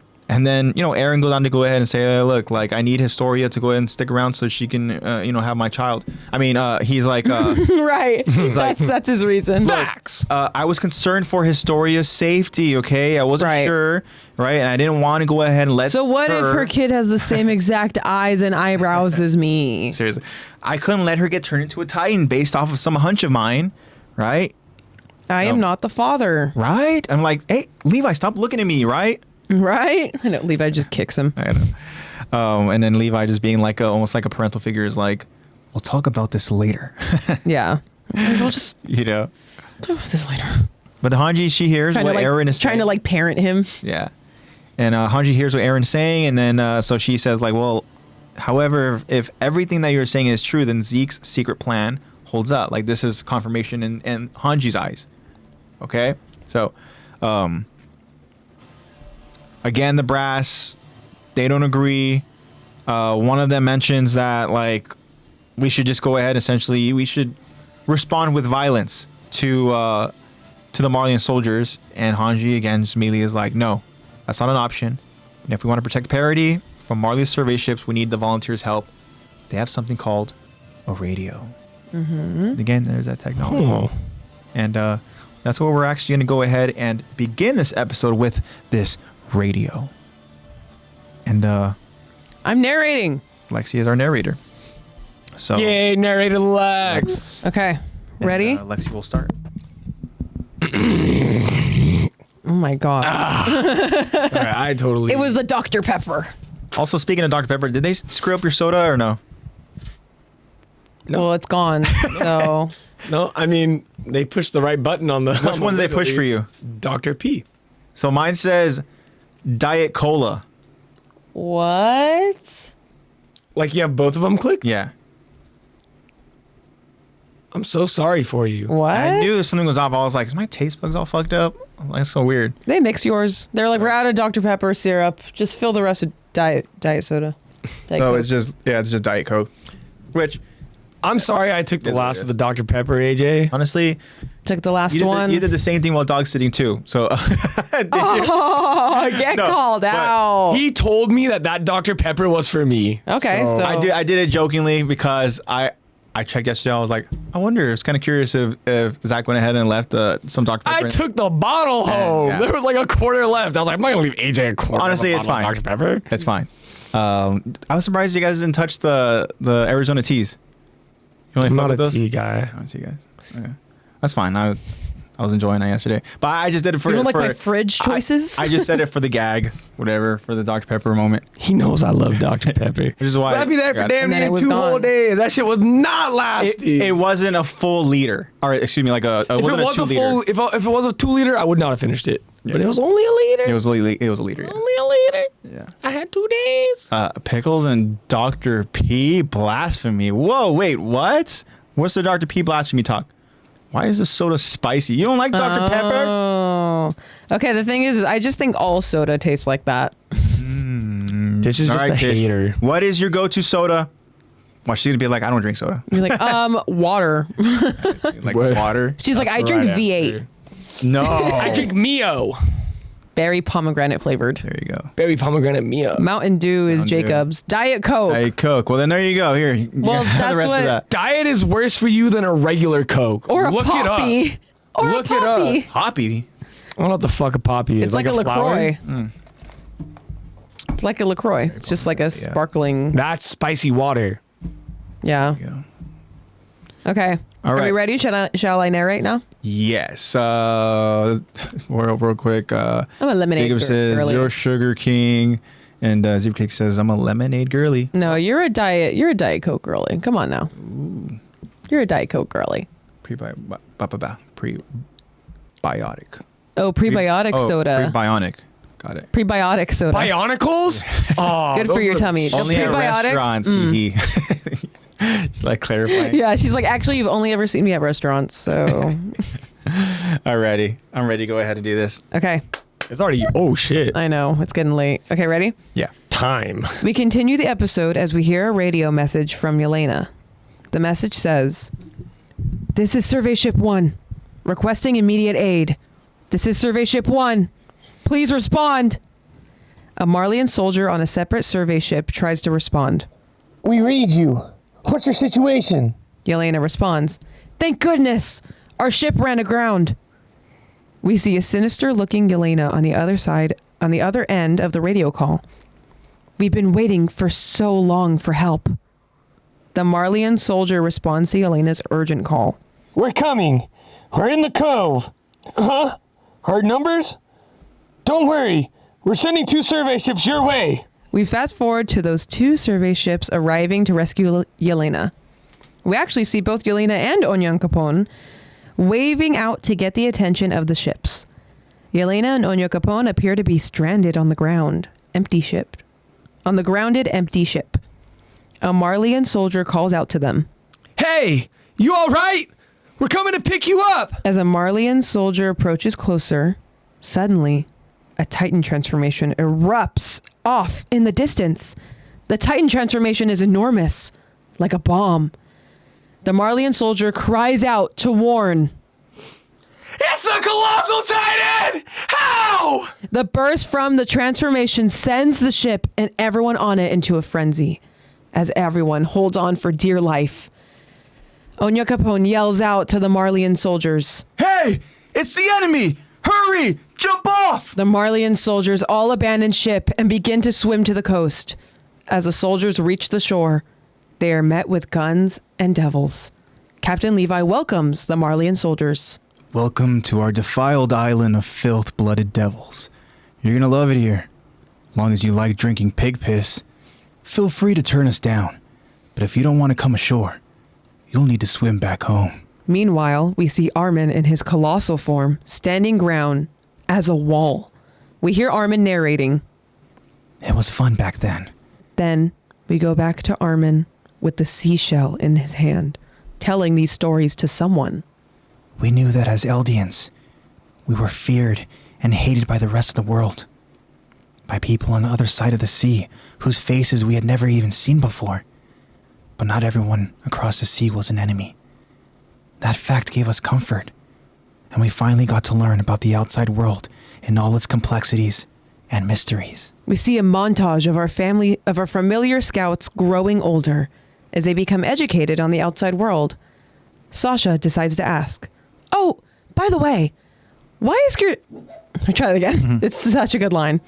Sasha decides to ask, "Oh, by the way, why is your skin so dark, Onyan Capone?" Onyan Capone seems a bit surprised by the question. But then he smiles and answers, Because our creator thought that things would be more interesting if hold on. If the world, sorry. I got you. Let me go ahead and do that. I want to say Yeah. Yeah. Oño Capone seems a bit surprised by the question, but then he smiles and answers, Because our creator thought that things would be more interesting if the world were occupied by many kinds of people. I'd say that applies to you subjects of Ymir as well. We exist because we were wanted. A stunned and curious Armin asks, Wait, we were created? By who? Oño Capone responds, By the one who gave power to your founder Ymir. It was God. Oño Capone looks at Yelena and then changes his tune a bit. Well, that's what some people believe. We're all free to think as we like, right? To be continued. All right. Fire on Oño Capone, ending on theology. I know. Actually, you delivered that line really well. Yeah, Thank that was good. I like that line a lot. I like that this episode is being shown like how you tell a story, because it's basically Armin telling the story to, spoiler, to Annie in her crystal. And I like how it's like how you tell stories. It's not perfectly in chronological order. No. It's not perfectly there. It's like, oh yeah, dude, this happened. Like Hanji did this full theatrical thing. But hold on, let me tell you how we got there. But let me tell you how we met them first. And now that's why we're here. Okay, now let me tell you how we got to this. And like, I mean, that's how I tell stories. Funny side story, Hanji almost shot herself in the face. Yeah, funny side story. This is how we discovered this. And also like a rumbling can happen. And yeah, that's how I tell stories too, Armin. It's all good, man.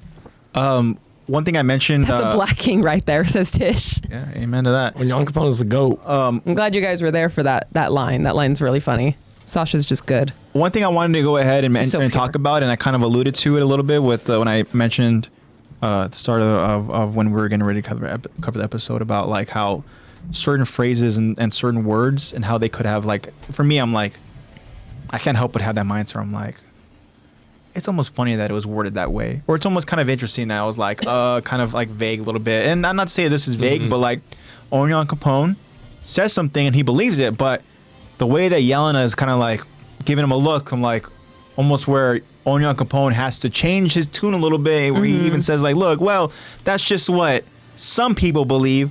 I mean, we're all free to think as we like, right? Which is He's almost trying to convince himself, like by saying that, but also convincing Yelena, because clearly he's changing his tune because he wants to appease Yelena's opinion on something. Yelena Great. obviously is not a woman of God. Yeah, No, wow. it's clear. she is, but of not God, but gods. So who does Zeke. she refer to as As gods, God. right? Yeah, Zeke. As Titans, Zeke, yeah. as like Aaron. the Jaegers, as Aaron, right? And so that's why for me, when I hear in Attack on Titan, when Oño Capone says like, well, I mean, who's the one that gave the power to your founder Ymir? It was God, right? Yeah. It's almost like I can't help but think that like when I hear the word God in Attack on Titan, and we're talking about this deity that's feeding information to Aaron in present form, I can't help but think that like it's just kind of ironic when it's like, I mean, In this created, universe, like we're talking about like we were all created by God. yeah, And it's like we're talking about realities that were just somehow like just altered and changed for one common, or say one sole purpose. yeah, And it's kind of like for me ironic that it's like to give those friends freedom. God is creating things, right? and How is that happening? That's my chord. Oh, and it's kind of like one of those moments where I'm like, there's just something about that phrase, the assumed look that Yelena gives Oño Capone. Because again, Oño Capone, I believe that he believes this, you know, which is why he kind of like, well, I mean, we're to each our own. We all have, you know, different beliefs, right? And he goes like, that's, you know, like that's what makes it great, right? We're all free to have our own different beliefs, which again, look our own way. It's so like that's such a fresh, like different perspective I love Oño Capone. on it because as 10 so out of many 10 times It's such a already- gem of a character at a time like this too, and in an anime like this, like Yeah, just I mean- to be like, yeah, why can't we be different? Like, Someone why who's can't just actually appears to be, you know, genuine. Granted, we understand like later on that, he is, kind of working. I should say, he's kind of like hiding things from Hanji and the others, but at the same time, it's like he's only going along with it because he has to. So for here, it's kind of like these are genuine. Like he's still an empathetic guy. Yeah. These are genuine relationships that he's actually making and stuff. Which again it definitely makes him more sweeter. But it's like it's cool to go ahead and he have still wears his somebody heart to on be his like, sleeve. Yeah, to be like, you know what, hey, like, we all have our different, beliefs and stuff like that, and Onya Capone believes that, God is the one who went ahead and created, just the powers that be, the creator Ymir. We understand Ymir started off just as a girl, right? Yeah. And stuff. And so, but again, I couldn't help but think that, like, when Attack on Titan, they're talking about a god, my brain's trained that season 4 god is Eren. It's Eren. You know? So it's like, who created us? For a second, I thought you were going to go big brain and say that it's Isayama. Well, my brain's not that Well, big. that's obvious. but- It is, yeah. Yeah, Tish, I agree. Onya Capone is like a breath of fresh air. Yeah, definitely. And so let's go ahead and let's talk about this radio now, right? Because Yes, Eddie, I wanted to talk about that too. Put a pin in that. okay, put a pin on that. So this is how they're able to go ahead and get these ships. Put a real pin in that. This is how we get these ships to go ahead and show up over Feel special. towards the Sea of Parody. Yeah. And this is why, Commander Theo Magath was like, being informed that all these different survey ships they're traveling, but they're not coming back. Well, maybe it's because they're being fed some sort of radio message, being like, "Hurry, we need help, and stuff, right?" And so that's where we go ahead and we see here as Yelena is giving this information, and the way the episode starts, right? Or so the way this moment starts in the episode, we get it from the perspective of being on the ship. From these Marleyan soldiers, right? They get the radio call and they think that it's somebody who needs help, right? But then when we go and see from Yelena's perspective, she's calling on the radio with this like sinister smirk on her face. The way she's just like, I don't know. Yelena makes some very interesting faces. Yeah. And we know that, right? She's an expressive woman. Yeah, like the one obviously that comes to mind definitely is like the one that she gives like Armin where she's kind of looking over and she's like whatever, right? But right here, the look that she gives. Side note, Marco can do that face really well. I've seen it. He can do that face really well. But Need a picture proof. it's like Marco, if you're listening, you gotta send that. even I watching and like just kind of going and preparing for the for us to go ahead and cover it. I even kind of had to like almost like like wow, it was unsettling. Yeah, how, unsettling, for like, sure. Just almost evil this person portrays and stuff. Like this is like second nature. There's no hesitation whatsoever. It's like again, she's already just been in, and like she knows what her purpose is and who she's serving, her god, right? And so it's like, damn, like again, no remorse, just cold-blooded, just like I took it as like. That looked like the face of evil, Yeah. I was like, okay, and I don't just even pure, sympathize. like- I don't even sympathize with Marleyans, But still, it's like, damn, like that's some like cold-blooded shit right there. Yeah. But anyways, point being is that she's going, she's radioing. They're showing up. They're trying to hurry. I think it's funny too, where even like on the radio call, you can tell like what Yelena's asking because the response are like, yeah, we're on our way. Well, we're in the cove. Huh? Our numbers. Oh yeah, don't worry. We have 2 ships. Where it's like, she's obviously trying. He's like, how many men do you have with you? What the information is, Yeah. And so I just think that's kind of funny. And then when they arrive, and the colossal Titan goes on to go ahead and show himself, and again be this barrier, this wall, so that they can't escape. You have Onya Capone who's like, oh no, it's the enemy! Everybody jump! It's kind of like, oh no, swim ashore, please! He's an actor. Yeah, it's an actor. It's Why funny. didn't you guys just do that then when you were stranded on your boat? Yeah. Well, I mean, again, they weren't obviously they didn't have the clear mind to go. I think they just saw, oh shit! They saw a giant naked person into the land. Yeah. And so that's how we see that they're able to go ahead and get these survey ships. And, it obviously helps that you have 2 Titans. Yeah. One being the Colossal, the other one being the Founding. But yeah, interesting here. This time, Levi gives the warm welcome over to the Marleyans. Sanchitan, well, welcome. you're able to come ashore, but if you don't want to, you're gonna have to swim back home. You know, obviously they're not gonna let him swim home and stuff, right? But like they could anyways. yeah. No. And How pruny their fingers would be.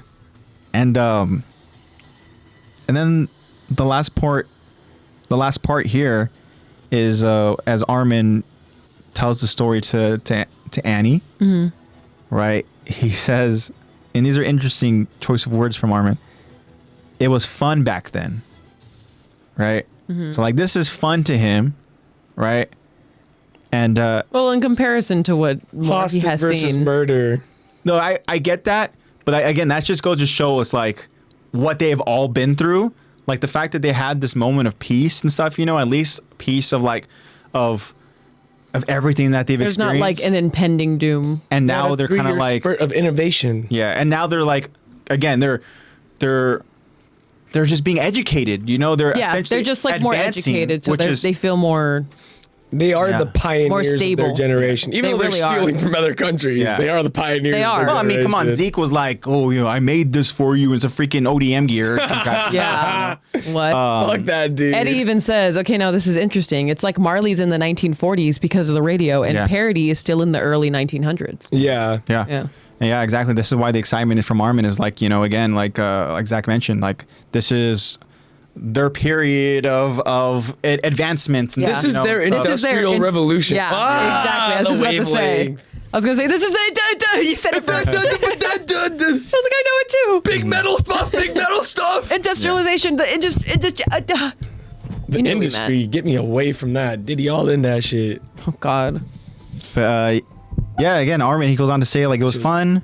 We knew that as Eldians, we were feared and hated by the rest of the world, by people on the other side of the sea who never even seen our faces. But not everyone across the sea was an enemy. And that gave us comfort.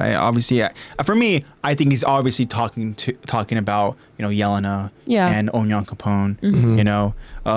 So Armin is also drinking the Kool-Aid. Yeah. You know, he sees, and again, it would be hard not Well, of to all believe. people, it's gonna be Armin. He's gonna be like, you're just a person. Yeah. You have hopes and dreams too. You know, and to also see the fruits of the labor actually panning out, you know, it's like, okay, they actually are helping us out. Yeah. You know, like we are getting these Like, technological these are actual good- advancements yeah. and stuff, you know. This is a good thing. That's Yeah, happening. it's not like they're just telling us we're getting all these words, but there's no evidence to go ahead and show. And so the last thing he also says here, it's he says that we finally got to learn about the outside world and all its complexities and mysteries. And again, that is what Armin wants. He wants to go ahead and just learn about the outside world.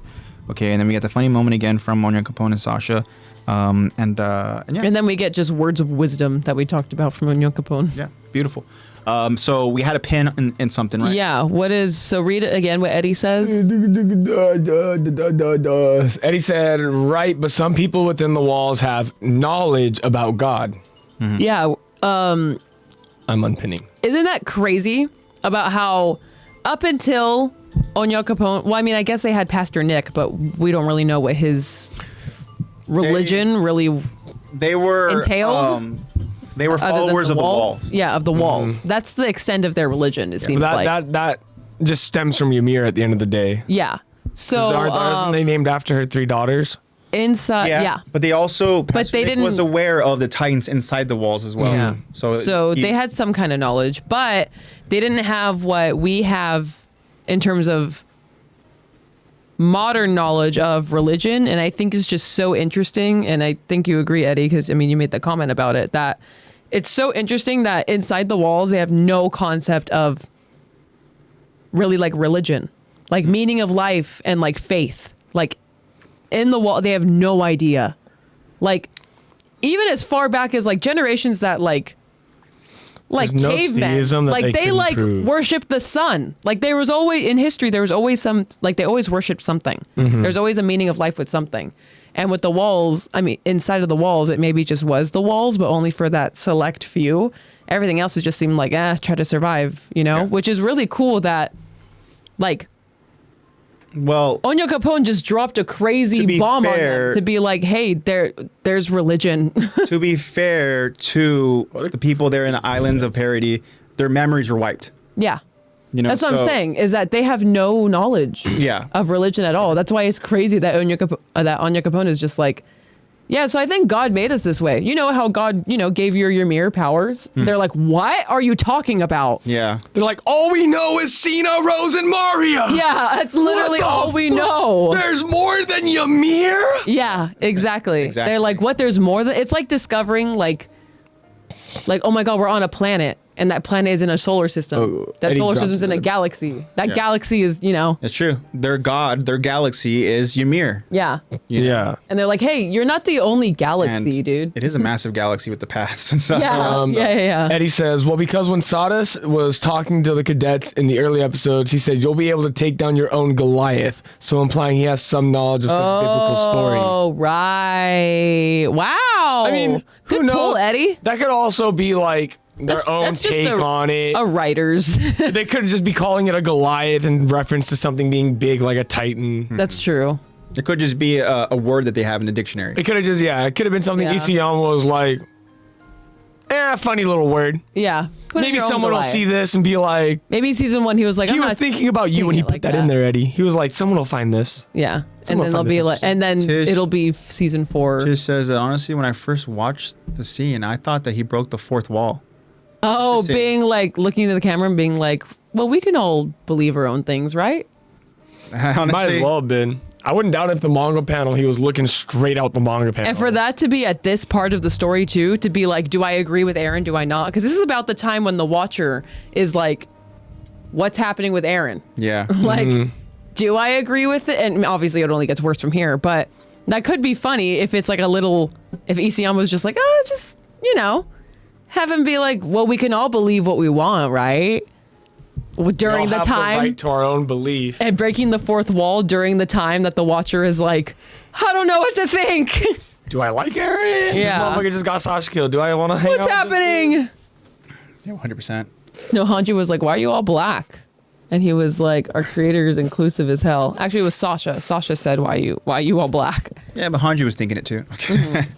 Hanji was thinking of Hanji the just less has a little delicate bit approach. more of that Is Onion Capone? social awareness. Onion Capone isn't the first black character that they come across, right? I think he is. Wasn't there somebody over in like dark skin complexion? Maybe in Right. Marley. No, in as one of the. I don't know if you want to go ahead and look. No, I honestly don't think there is. Interesting. I think Onion Capone is the only black man that they've met. That's the Wow. first black man that they've met. And he didn't even say like what his ethnicity is. We just know he's got dark skin. Yeah. Internet. Could be It is Onion Capone. Yeah, Onion What? Capone's the only one, right? The Yeah. first dark-skinned character introduced in Attack on Titan is Onion Capone. Onion Capone is a member of the Marleyan military and is portrayed with dark skin and black hair. His name, which means the only great Onyame, is in the Akan language, is a deliberate reference to the Akan people of Ghana and the Ivory Coast, further highlighting his distinct representation within the series. Oh, right now, where they're at now? I think Parody is like some island off the coast of Greece or something. Shit, I don't know. If I'm not, I know it takes But place in hey, Arthur. so he is that- African American. Jacob says that they Ghana. met Armin, and I'm guessing he's referred to freaking burnt toast Armin. Not cool, bro. Not cool, bro. They met Armin. Wait, even when Rhina broke through the wall, the garrison guys said, God, no, loosely and in vain. So maybe... Oh. Okay, so there are references of God, but that's also just really embedded in our pop culture, just how you talk. Yeah. Oh, it's based on Madagascar. Really? Yeah. Crazy. At least Wow. the shape is. Everything always goes back to Madagascar. I like to move it, move it. You like to move it, move it. Yeah, they should play that during the rumbling instead. Imagine. Colossal Titan. like to Doon, move it. doon, doon, doon, doon, doon, doon, Oh, doon. God. Physically fit, physically fit, Physically, physically fit. I like me bombastic. Wow. Anything else we'd like to go ahead and add over to our analysis here of? No, just that pin. this I'm happened? sweaty. Code thanks, Luca. Yeah. Oh, fuck yeah. Code Luca. You're my goat. I owe you a meal. He's like, you should be like, but I'm buying it out there. I'm not buying a meal down here. Well, fucking buy him a meal here, bro. It's cheaper out there. I'm sure it is. He paid for a meal out here. That's true. He paid for... With his paycheck from out there. He paid with their money for here food. I know. Big difference. That's pretty good. That's why I'm like, wow. His giving provider, Zebra Cakes, It's was giving right. provider. Amen to that. Thanks, babe. All right. It's funny. You know why he sent it? Thanks, Because I babe. sent him a text. Do you want to know what the text said? What? The text was like, the text just goes, babe, I'm hungry and we don't have dinner. Do you perhaps have some spare change for some dinner for your pretty girlfriend? And then, No response, just money? yeah, no reply, just money. He's like, oh, I'm in the middle of a heist right now, but hold on. I need to send my girlfriend money. Yeah. There you go. I fuck with you, Luca. You're a good man. All right, y'all. So, yeah, that wraps up another episode of Attack the Talk. This is season 4 of our episode breakdown discussion. New episodes will be streamed live currently on Twitch, but we shall see about that. Twitch has been acting up recently. And, yeah, follow us on Instagram to get all of your updates. You know what, W, Luca? I don't know. I really would like for us to go ahead and start streaming over on YouTube. I know we tried to go ahead and do a little test run. I did a little test run and stuff. I couldn't figure it out, so we're gonna have to go ahead and kind of figure just it out. like Because Twitch is... She's throwing a tantrum right now. Gonna have to figure it out, man. We'll reach out to Nate and see how he can help us out. But hopefully you guys are able to go and join us live over there and on Maybe you can show us how to stream on YouTube. on YouTube. And Then it'll just auto upload. Look it up on YouTube, how to stream on YouTube. yeah. So true. With that being said, again, Luca we'll with try to two figure Cs. that out. And we have a guy in the chair. His name's Nate. And shout out to NatePlaysBad. Love you, Again, little bro. last week Nate did what he could with getting those 3 separate streams together. We'll send him this recorded copy that we have. But yeah, shout out to Nate. Nate gets the episodes ready for publish on the many different platforms, and we appreciate him for that. Yeah, the Instagram has a lot of different stuff. Go over in our bio. There's a LinkTree that has all the different. Check out our links that LinkTree. we're available in, as well as a way where you can go ahead and kind of help out Erin with her battle with ALS. Yes. Support Aaron. So cool. Got nothing else for you guys other than just thank you for continuing to follow along on our journey. Shout out to our new friend David. Appreciate you, man. Hopefully you get to go ahead and stick around with us. This is pretty much the extent of it, man. It's what you get with us.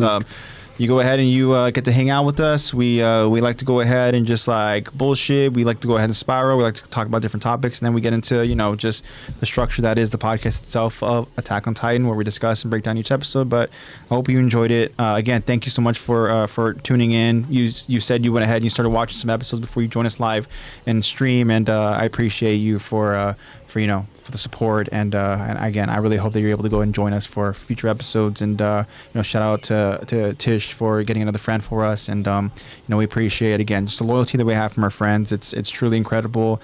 You guys really mean the world to us. The podcast would not be what it is, and really we don't know if it would even be a thing if it wasn't for you guys. And yeah, like Lexi had mentioned when the stream went down, like we do this live because we love you guys, and we look forward to just engaging and communicating and talking and hanging out with you guys. And if we didn't have that, then again, like it wouldn't happen.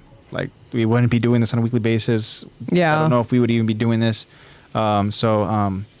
If we do end up going and switching over to streaming on a different platform, I really hope that you guys are able to go ahead and follow us and we'll obviously let you join know. us. And I know that sometimes a change of scenery is good, but sometimes there is an adjustment. And I hope that you guys follow along with us. And who knows, maybe we can get some new friends. Maybe YouTube would be a more accessible platform. And I hope that would be the case.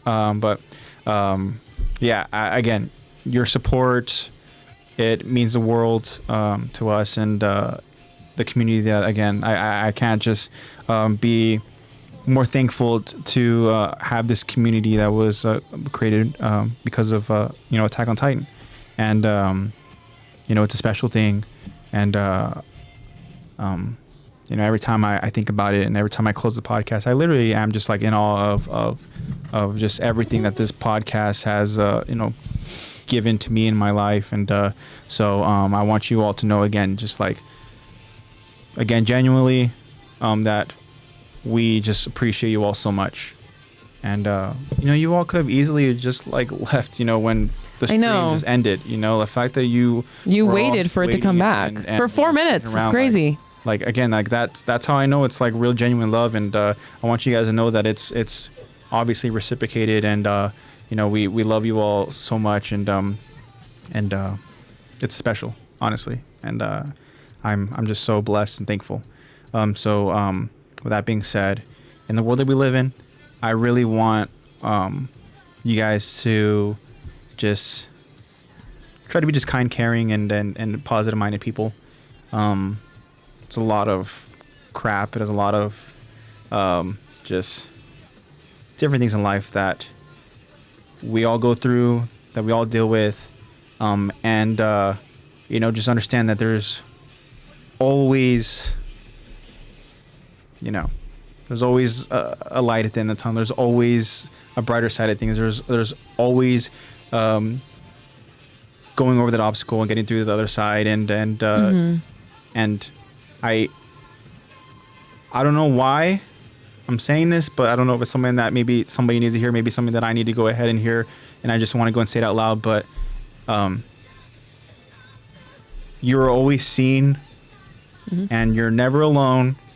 You always have somebody that's there for you, and nothing is ever too difficult to go ahead and overcome.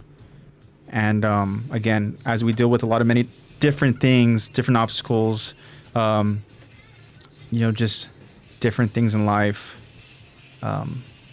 we can all overcome them together. We can all overcome them, and then they're going to help us grow into becoming just better people in lives and stuff like that. So don't give up.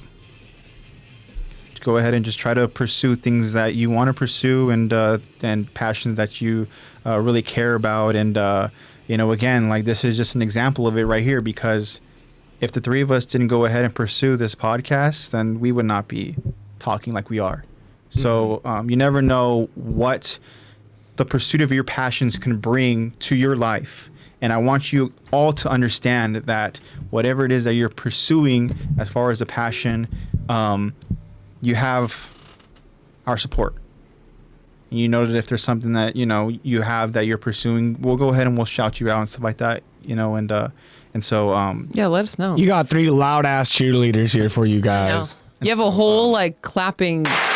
You have a whole. We have a whole soundtrack. We have a whole clip for you guys. yeah.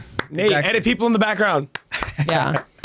But yeah, He's like, fuck you, no. No, he's like, again, no, I'm not doing that for you. I don't want you guys to go ahead and again, just feel like there's something that you can't do, overcome, or that you're alone, or that you're lost, whatever it is. Like, you have us here every week. You have us through social media that, Lexi or Zach will see and will go ahead and relay to me. And, I'll try to do my best to get in touch and stuff, We try. So, yeah, bottom line is, the love that we have here that the podcast has created, is a special thing. And then you never know what life can go ahead and bring to you by pursuing something that means a lot to you. And so kind of dragging it out as far as the message. But I just felt like it was kind of on my heart to go ahead and just let everybody know that, like, look, we're meant for a lot more in this world. Let us go ahead and be these soldiers that march over on the world that is the craziness of life, and then overcome it all and be better for it over on the other side, so where we can all go ahead and smile at each other and say, like, hey, I'm happy for you. Congratulations. I'm proud of you, And again, I'm just so proud of what this podcast has brought to my life. So, and I know that we're going to continue to grow. And again, hopefully YouTube is the next stop. So with that being said, again, spread the love and positivity. I love you guys so much, and I'll see you guys next week. And that's all I got for you. Peace out. Code Luca. And yeah. Bye, guys. Yeah. Love you. Code Luca is the best. Thank you for buying me food. I appreciate it. Is the best. Have a good rest of your week, you guys. Stay safe. Peace, love, positivity. Go give someone a compliment tomorrow. Bye. Bye, guys.